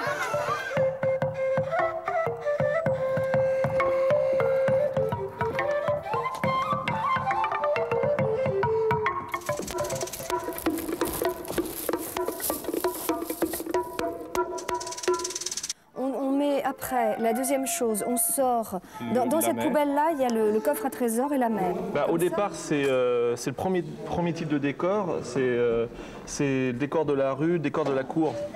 Et en fait, il va se transformer et avec un geste tout à fait simple, hop, je renverse le truc et au miracle, il y a un soleil qui apparaît. On n'a pas besoin d'avoir des strass, je sais pas, j'ai jamais vu de grands spectacles pour enfants, mais ça impose une idée du rêve qui n'est pas celle de l'enfant. Moi, je préfère leur donner la possibilité de partir sur les mots, sur des petites histoires, sur 2 minutes 30 de chansons qui racontent une histoire dans laquelle ils vont rentrer et partir dans leur rêve à eux. C'est un moment de plaisir de l'enfant et on l'amène toujours au rêve, à l'imagination, à être le plus libre possible dans ces domaines-là, dans le rêve et dans l'imagination, ne pas imposer des schémas culturels.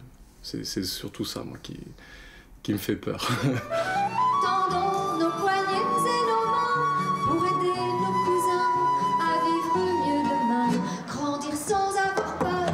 C'est le droit des enfants d'écouter que son cœur. C'est le droit des enfants inventer de grands rêves. C'est le droit des enfants de la guerre faire trêve. C'est le droit des enfants vivre entourés d'amour. C'est le droit des enfants obtenir la parole. C'est le droit des enfants manger tous à sa faim. C'est le droit des enfants de plus tendre la main. C'est le droit des enfants grandir sans avoir peur. C'est le droit des enfants n'écouter que son cœur. C'est le droit des enfants. Nous sommes les artisans de la chanson et on aime ça. Dominique Dimé qui est donc avec nous. Dominique, bravo. Avant de nous parler peut-être de ce contact privilégié que vous avez avec les enfants tout au long de l'année, est-ce que le fait d'aller dans les écoles, dans les petites salles, dans des salles plus grandes, mais avoir à prendre la route tout le temps, c'est un choix artistique ou c'est faute de mieux? Est-ce que vous regrettez, vous déplorez que la télévision vous aide pas suffisamment, par exemple? Non, c'est ma démarche, c'est vrai. Si on était aidé par la télévision, bon, on refuserait pas, mais je fais mon métier comme ça, comme je dis, artisan de la chanson. Je veux dire, c'est une démarche, prendre la voiture, aller jouer un peu partout, ça va avec cette volonté d'aller justement, d'aller vers les enfants. Je voudrais faire entrer Pierre Delanoë qui est avec nous. Je ne sais pas où est monsieur Pierre Delanoë. Voilà, bien sûr. C'est l'auteur célèbre que vous connaissez. Bonsoir, monsieur Delanoë. Je n'étais pas vu. Je m'appelle Philippe Châtel. Monsieur Delanoë est auteur de plus de 4000 chansons, notamment pour Piaf, Sardou, Fugain, Barbara, je pourrais en citer bien d'autres. Vous venez de publier avec le dessinateur Barberousse les comptines de Titine, qu'on voit maintenant sur notre écran, et les comptines d'Églantine, aux éditions Emma. Est-ce que vous faites une différence entre l'écriture pour enfants et l'écriture pour adultes? En ce qui concerne les chansons? Ah oui, les chansons, bien sûr, oui. Évidemment. C'est pas évident pour tout le monde, vous l'avez entendu. On ne parle pas à un enfant, contrairement à ce qu'ont dit beaucoup de ces messieurs, avec lequel je suis en désaccord total. C'est notre métier, nous, hein. Ce n'est que notre métier. On fait que ça. Donc, on ne parle pas à un enfant comme on parle à un adulte. Oui. Enfin, il y a un certain nombre. Si vous voulez, vous avez parlé pendant 1h30, vous pouvez me laisser parler pendant 30 secondes, non? Génial. Bon. Donc, on n'écrit pas pour les enfants comme on écrit pour les adultes. On choisit des mots particuliers, on évite d'employer des mots savants qui ne comprendront pas. On essaye de trouver des trucs rigolos, on essaye d'être un petit peu poète, parce que tous les enfants sont poètes. La poésie, c'est inné chez les enfants, parce qu'ils ont une façon de transposer la vie d'une façon jolie. C'est pour ça que quand j'ai entendu dire tout à l'heure qu'il fallait tout dire aux enfants, qu'il fallait leur parler de choses horribles comme le viol, par exemple, ce qui est une abomination, alors qu'on doit, dans les chansons d'abord, dire des choses le plus joliment possible et transposer la vie sous une forme poétique, aimable, sympathique, enjoliver les choses, ne pas les montrer sous leur jour cru, et à plus forte raison, si elles le sont déjà crues, on ne peut évidemment pas les enjoliver. Bon, voilà la réponse à votre question. D'accord. Qu'est-ce qui vous a donné envie, vous, de vous diriger vers l'univers des enfants? Ce qui vous a donné envie de revenir aux comptines de Tutine? Ce qui m'a donné envie de... vous savez, comme j'ai à peu près tout fait, de l'opéra à la comédie musicale, en passant par le roman, les essais, les souvenirs, et tout ce qu'on peut imaginer, et que j'avais encore rien écrit pour les enfants, je me suis dit, pourquoi pas? Alors moi, j'ai pas suivi le cheminement normal. J'ai écrit des textes que j'ai appelés comptines parce que c'est évidemment pour enfants et puis parce que c'est répétitif. Et je les ai donnés à illustrer à un excellent dessinateur qui s'appelle Barberousse et qui est spécialisé dans les dessins d'animaux. Alors, comme mes histoires sont des histoires d'animaux, j'ai pris l'exemple sur l'illustre La Fontaine qui a mieux parlé des hommes en les transformant en animaux. J'ai pas eu la prétention d'être aussi au niveau de La Fontaine, mais comme c'est mon maître, on imite généralement son maître. Alors j'ai donc écrit des petites histoires que Barberousse a mis en images, et puis maintenant, on va faire des chansons. J'ai demandé à Gérard Calvi d'écrire des musiques sur ses paroles. Quelqu'un veut dire un mot? Moi, je voudrais dire quelque chose, c'est que on n'a pas parlé de poésie. La différence qu'il y a entre nous, Pierre, c'est que vous avez fait 4000 chansons que tout le monde a pu entendre. Et qu'ici, là, moi je les connais tous, on a tous des chansons poétiques, mais que personne n'a pu entendre. Vous voyez la différence? Et que la grosse différence aussi, c'est que c'est notre métier. C'est-à-dire que tous les jours, on est dans des camions à monter du matos, à s'adresser à des enfants, et qu'on sait de quoi on parle. C'est-à-dire qu'on n'a pas décidé, après 50 ans de carrière, de dire, tiens, comme j'ai tout fait, je vais faire de l'enfant. Ceci dit, vous l'avez fait... Non, mais attendez. Ceci dit une chose, j'ai pas fini.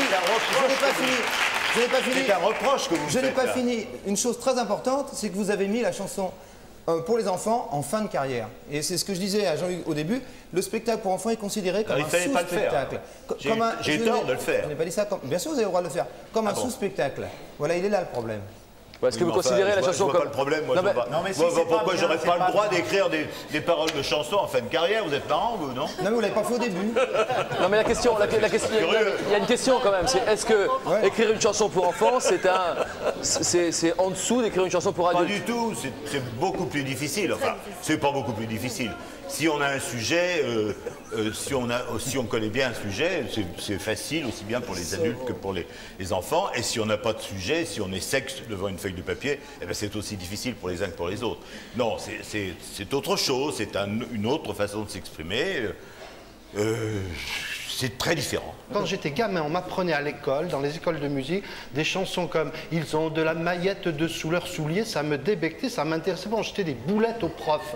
Pourquoi on jetait des boulettes aux profs de musique? Et c'est pour ça qu'on a voulu changer ce genre de chanson. Pour moi, c'était la chanson pétiniste qu'on apprenait, je crois, sous la guerre.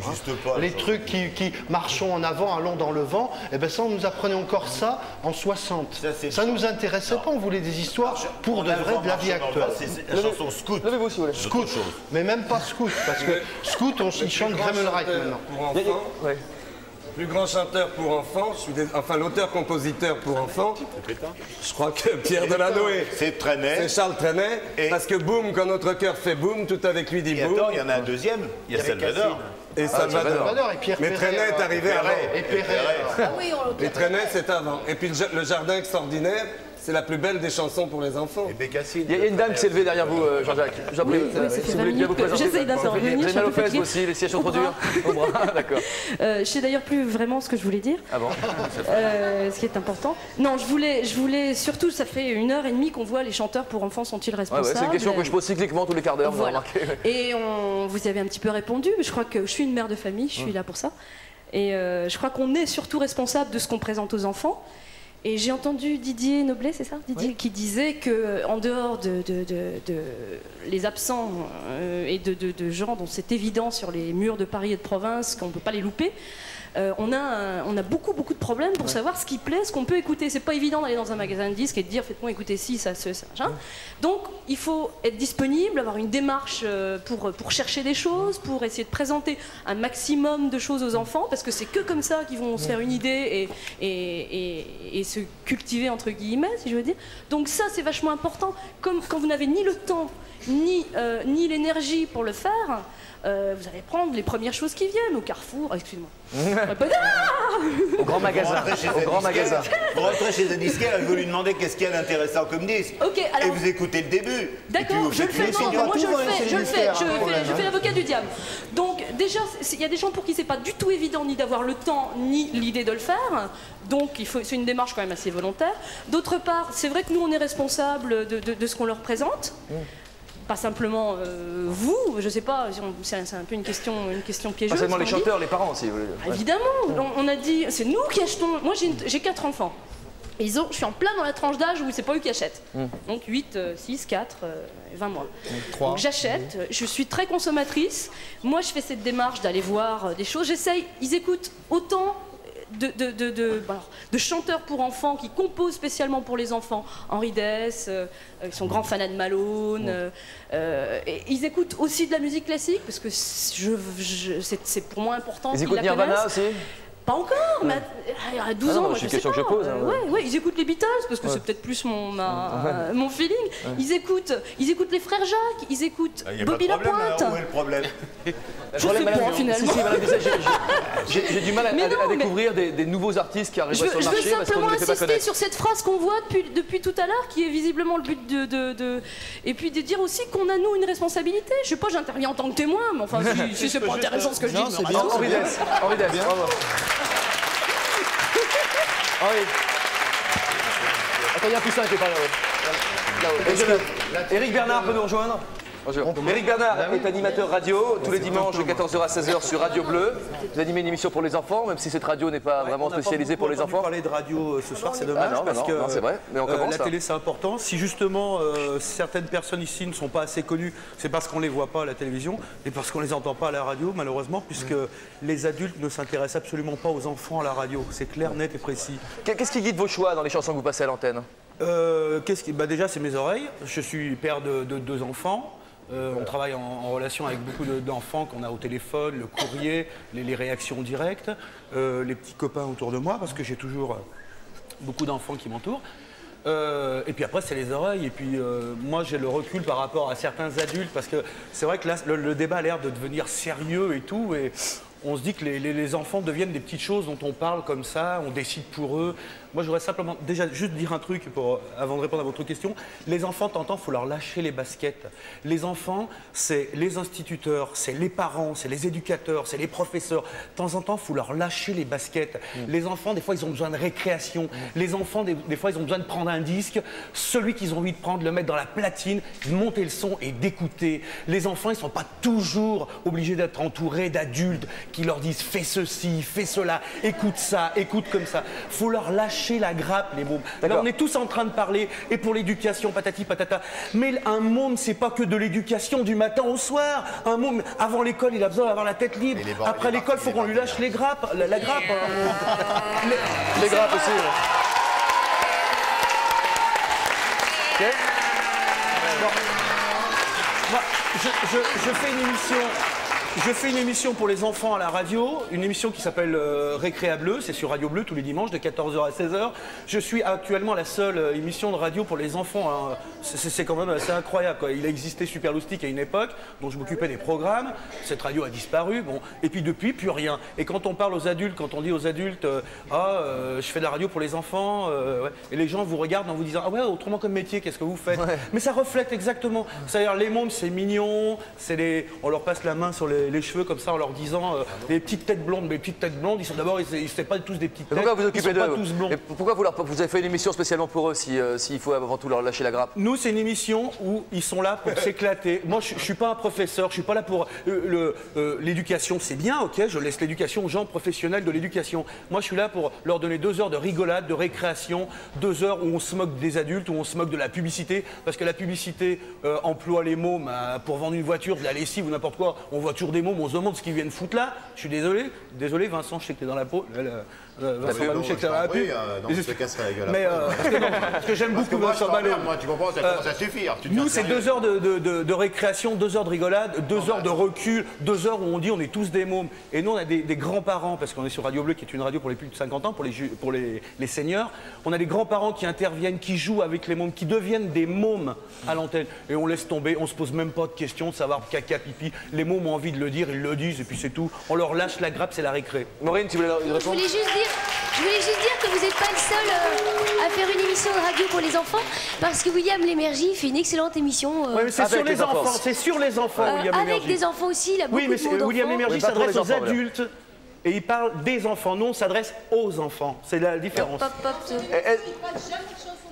Dans les émissions, il passe maintenant, effectivement. Il fait parler beaucoup d'enfants. Tandis que nous, on passe à 80% des chansons de tous les gens qui sont ici. Ouais. Alors justement, moi je les connais par cœur. Les gens ne les connaissent pas, moi je connais tout le monde par cœur. Bouskidou, Amulette, Vincent Maloud, c'est des gens qui sont programmés tous les dimanches pratiquement.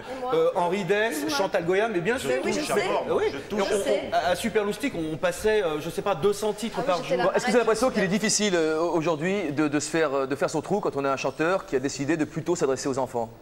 Bah, disons que ce qu'il y a, c'est qu'il y a des gens qui cassent le boulot, quoi. C'est-à-dire qu'il y a des gens qui font des coups sur les mômes. Moi, je reçois des dizaines de disques par mois. Pas tant que ça, parce qu'il n'en arrive pas tant que ça, mais des dizaines de disques par mois. Il y a des trucs, je les écoute, je vous garantis. Moi, je me mets toujours du côté des mômes à fond. C'est pas de ma faute, je suis comme ça. Je mets des disques, j'appuie sur ma platine, j'écoute les premières paroles, je prends le disque, je le gerbe. Il y a des gens qui font ce métier, qui prennent les enfants pour des cons. Ouais, d'accord. Avec des petits sur le pont des Nantes, machin. Ça va. Moi, j'ai un môme qui a 10 ans, c'est bon, on lui fait pas le coup du petit machin, du petit truc, c'est bon, il veut autre chose, quoi. Est-ce que l'un d'entre vous est dans la maison de disque Ovidis? Louis Bricard. Oui. Vous oui. Dominique, d'accord. Monsieur Bricard, bon, ça, vous êtes PDG de cette maison de disques. Quelle est la place de la chanson d'abord pour enfants? La chanson pour enfants chez Ovidis? La chanson pour enfants représente à peu près maintenant 20%, à peu près 20% de nos activités. C'est une tendance qui monte? C'est une tendance qui ne monte pas véritablement parce que le marché se rétrécit quand même de plus en plus. Hein, il est certain que le choix des artistes chez nous, le choix des artistes et des projets devient de plus en plus difficile parce qu'il y a des notions contradictoires. Hein, il y a une première notion, c'est-à-dire que les artistes demandent de plus en plus de moyens importants pour réaliser leurs disques et ils ont souvent raison. Ils ont souvent raison parce que la chanson pour enfants était souvent le parent pauvre dans la production.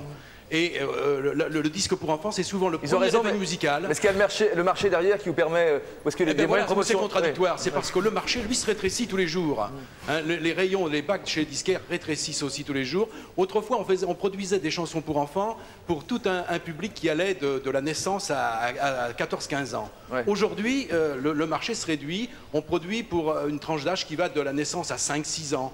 Et après, même un public familial. Ouais. Et les moyens de faire connaître les disques que l'on fait, ils deviennent aussi de plus en plus réduits. On en a parlé suffisamment. Merci, Monsieur Bricard, PDG d'Ovidis. On va passer un dernier portage avant de se quitter pour rassurer peut-être certains réfracteurs chroniques à toute forme de modernité. On peut affirmer à travers l'exemple qui va suivre que les enfants peuvent rêver de la même façon aujourd'hui qu'il y a 20 ans, même si ce que vient de nous dire M. Bricard est extrêmement clair, à savoir que les enfants sont de plus en plus tôt des adolescents plutôt que des enfants et leur goût change et ils n'ont plus la même attirance pour ce type de chansons. Nous avons suivi Chantal Goya cette semaine grâce à Hugues de Rosière dans un spectacle qui était évidemment écrit et composé et mis en scène par Jean-Jacques Debout. Action!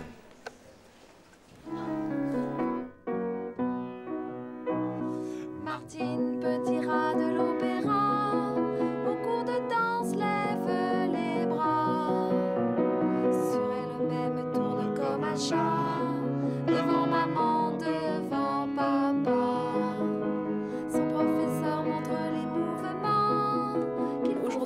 jeunes qui me croisent dans la rue me disent on a 25 ans, on a 22 ans, on est la génération Goya parce qu'on vous a connus, on avait 8 ans, 6 ans et on se souvient complètement de vos chansons, de vos spectacles. C'est gardé à tout jamais dans notre cœur et maintenant on en parle à nos petits frères et sœurs ou même à nos enfants. Et 1 et 2 et 3. Parfait. Faire des arabesques. Et 1 et 2 et 3. Suivi de pirouettes. Et 1 et 2 et 3. Travailler sur les pointes. Et 1 et 2 et 3. Et 1, 2, 3, 4, 5. Et 1 et 2 et 3. Compte le professeur. Et 1 et 2 et 3. Martine met tout son cœur. Et 1 et 2 et 3. Comme une jolie fleur. Et 1, 2 et 3. 1, 2, 3. Avec bonheur. Le programme, messieurs, dames, demandez le programme, les cassettes, les vidéos, les CD. Je suis Tagouyard.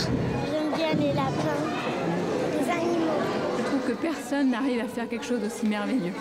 C'est vraiment un conte de fées. Allez, on y va. 1, 2, 3. Musique, s'il vous plaît. On chante très fort et on tape dans les mains. Avec moi. Vous avez tous reconnu notre ami Jeannot Lapin. Il est rond et bien de notre ami Jeannot Lapin.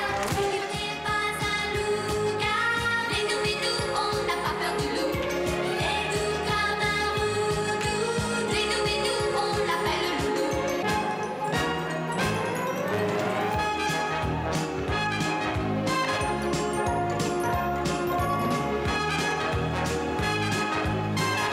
C'est croque-monsieur. Croque-monsieur. Croque-monsieur. Allez, croque-monsieur. Les chantez les enfants, donnez pas le regret. Et du monde en vrai, croque-monsieur. Allez, fort.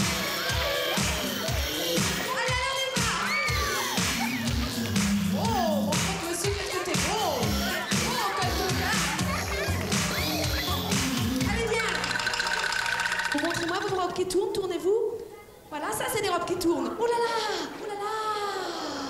Oh les voilà toutes qui arrivent. Les voilà, les voilà. Oh là là, que tu es jolie, ma petite poupée, regardez. Regardez comme elle est mignonne aussi, celle-là. Elle est toute petite, toute jolie. J'ai trouvé que c'était bien,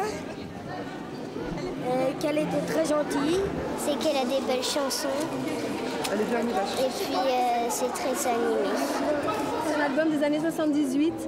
Quand on chantait, on chantait toujours les mêmes chansons. Hein. Je crois que toute ma vie, je chanterai les mêmes chansons. Le lapin traditionnel. Ce matin, un lapin a tué sa sœur. C'était un lapin qui avait qu'un fou. C'est comme ça, on n'y peut rien. Il y a dans la vie toujours un jour où l'école est finie.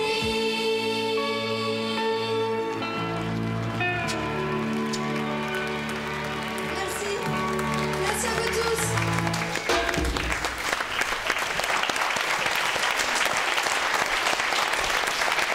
Jean-Jacques, ça vous étonne de voir que des chansons qui ont été composées il y a 20 ans amusent ou font rêver les enfants de la même manière qu'il y a 20 ans? Il y a 15 ans. 15 ans. Bah, je trouve ça très émouvant. Et c'est du reste la magie de la chanson, des chansons que tout le monde écrit. C'est pas magique, moi, me regarde pas comme ça, moi c'est pas magique. Moi. Non, je parle de la magie de la pardon, chanson. excuse-moi, Jean-Jacques, pardon. Non, excuse-moi aussi. Non, pardon. La magie de la chanson, c'est que les chansons marquent des périodes, marquent des bornes kilométriques pour les souvenirs des gens, pour les souvenirs des parents comme des enfants. Alors un jour, un enfant, il a forcément 20 ans, 25 ans, et puis il voit Chantal, qu'il a connue quand il était petit, et puis ça lui rappelle beaucoup de souvenirs. Ce jour-là, il était avec ses grands-parents qu'il n'a peut-être plus au moment où il revoit Chantal aujourd'hui. Et tout ça font partie de la vie et des souvenirs de la vie. C'est sans doute pour ça aussi que la nostalgie est quelque chose qui existe. Oui, tu veux parler? Tu as un micro, madame? Oui. Je veux dire que ma petite sœur, elle est dans une école où elle est en grande section de maternelle. Et les petites sections de maternelle, on leur a demandé de faire un spectacle. Ils étaient d'accord, on leur a donné une chanson. Et devant le spectacle, ils ont appris la chanson. devant le spectacle, ils disaient « Tiens, voilà maman, tiens, voilà papa ».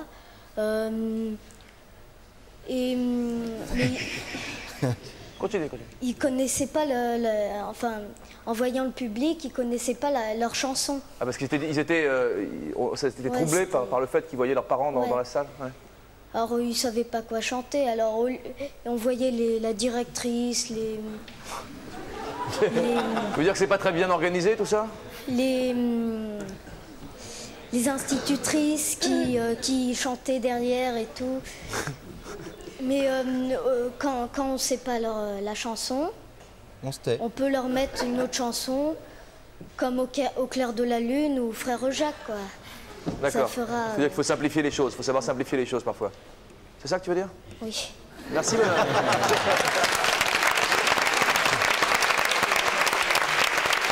Sylvia Florian, quelques remarques, quelques questions de la part des spectateurs du studio? Oui, moi j'ai une question des adultes et il y a une question des enfants de Sylvia. Ne pensez-vous pas que, en fait, ce sont les enfants qui devraient chanter les chansons pour enfants?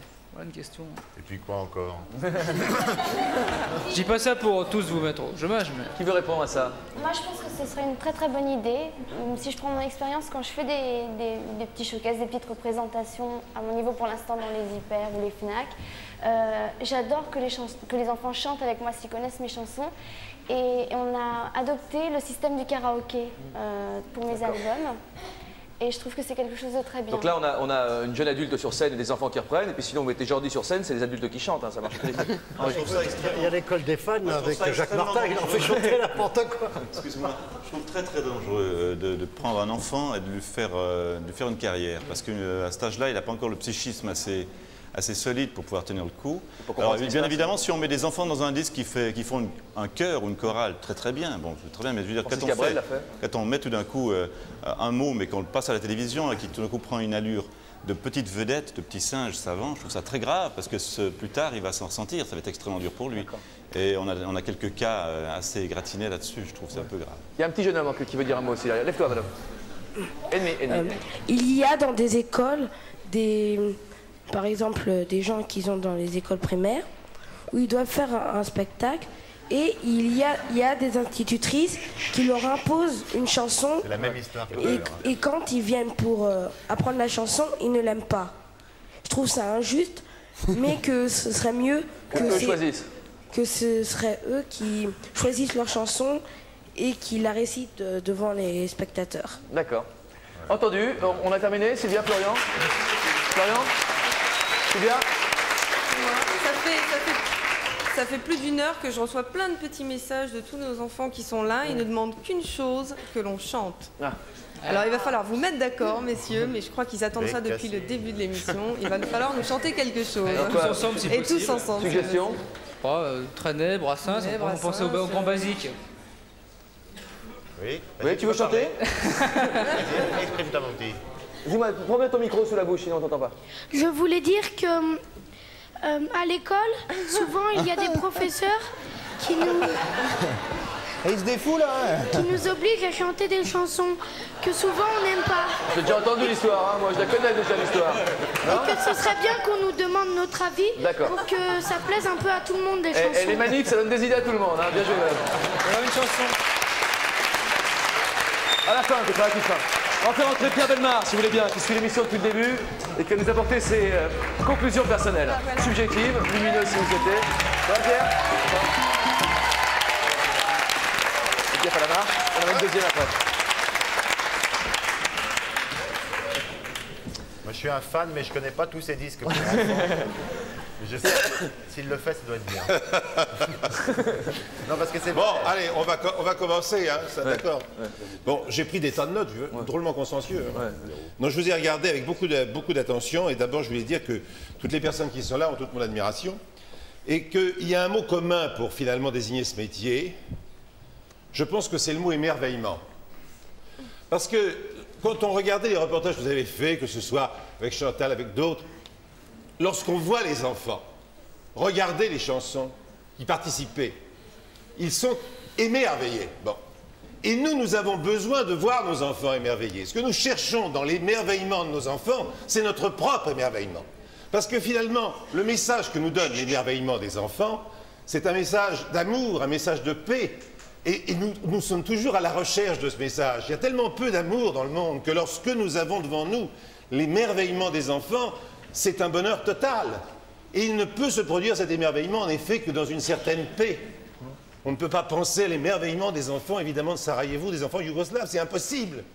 Et c'est en même temps monstrueux. Alors, on essaye de se raccrocher à quelque chose et on a besoin de provoquer l'émerveillement. Je pense que ça, c'est une chose indispensable. D'autre part, je pense aussi, je suis né en 1929, et lorsque mon père et ma mère m'ont éduqué, ils avaient beaucoup moins de moyens qu'aujourd'hui à leur disposition pour me faire voir le monde ou pour me faire entendre des chansons. Le phonographe en était à ses tout débuts. On était avec le 78 tours. Et c'était cher, c'était pas à la portée de toutes les bourses. La radio était quasiment inexistante. Il n'y avait évidemment pas de télévision. Alors, qu'est-ce qui se passait? Comment apprenait-on des chansons enfantines? Uniquement par la tradition familiale. Les fameuses comptines dont parlait Pierre tout à l'heure, c'était tout simplement parce qu'elles étaient dans la tradition familiale. Et c'est pourquoi ces chansons ont franchi des siècles, parce que c'était le seul moyen de transmettre quelque chose. Et c'était dans le cercle, le petit cercle familial que ça se passait. Il y avait peu de rencontres avec l'extérieur.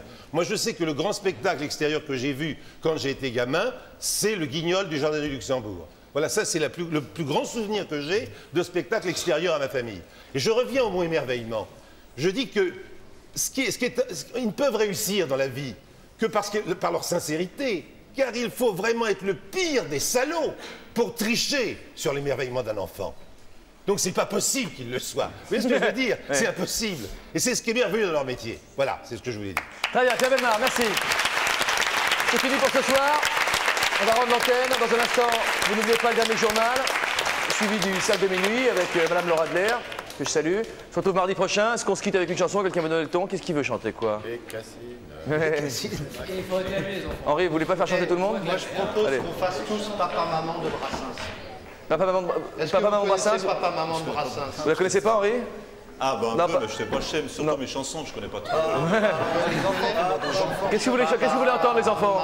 Et maman, en faisant les petits poussins, qu'est-ce qu'ils veulent entendre? Ok, on essaye ça? Hein? Chantal Goya et Henri.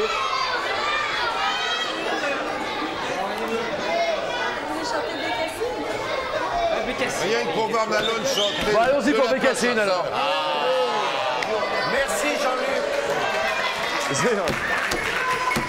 Elle est née un beau matin dans un berceau de bois. Son père et sa mère étonnés n'en revenaient pas. Devant cet enfant bien rosé de doigts. Oh non, c'est ça que les gars ne voyaient pas. Ainsi que tout le village se préparait déjà pour venir fêter ce beau baptême, mais voilà. Il fallait trouver un surnom, elle n'en avait pas. Mais son papa qui se trouvait là a dit puisqu'elle ira en classe ici à Cloche chez les Bécasses, moi j'ai trouvé comment il faudra l'appeler. Bécassine, c'est ma cousine. Bécassine, on est voisines. Quand je m'en vais voir ma grand-mère qui habite au bord de la mer, je retrouve ma Bécassine qui m'emmène au bout de la terre. Bécassine, c'est ma cousine. Bécassine, on est voisines. Marie qui louche m'amuse beaucoup, ensemble on fait les 400 coups. Bécassine, tu nous rends fous. Ouais, bravo, merci. Merci Chantal, bonsoir à tous. À mardi prochain, merci.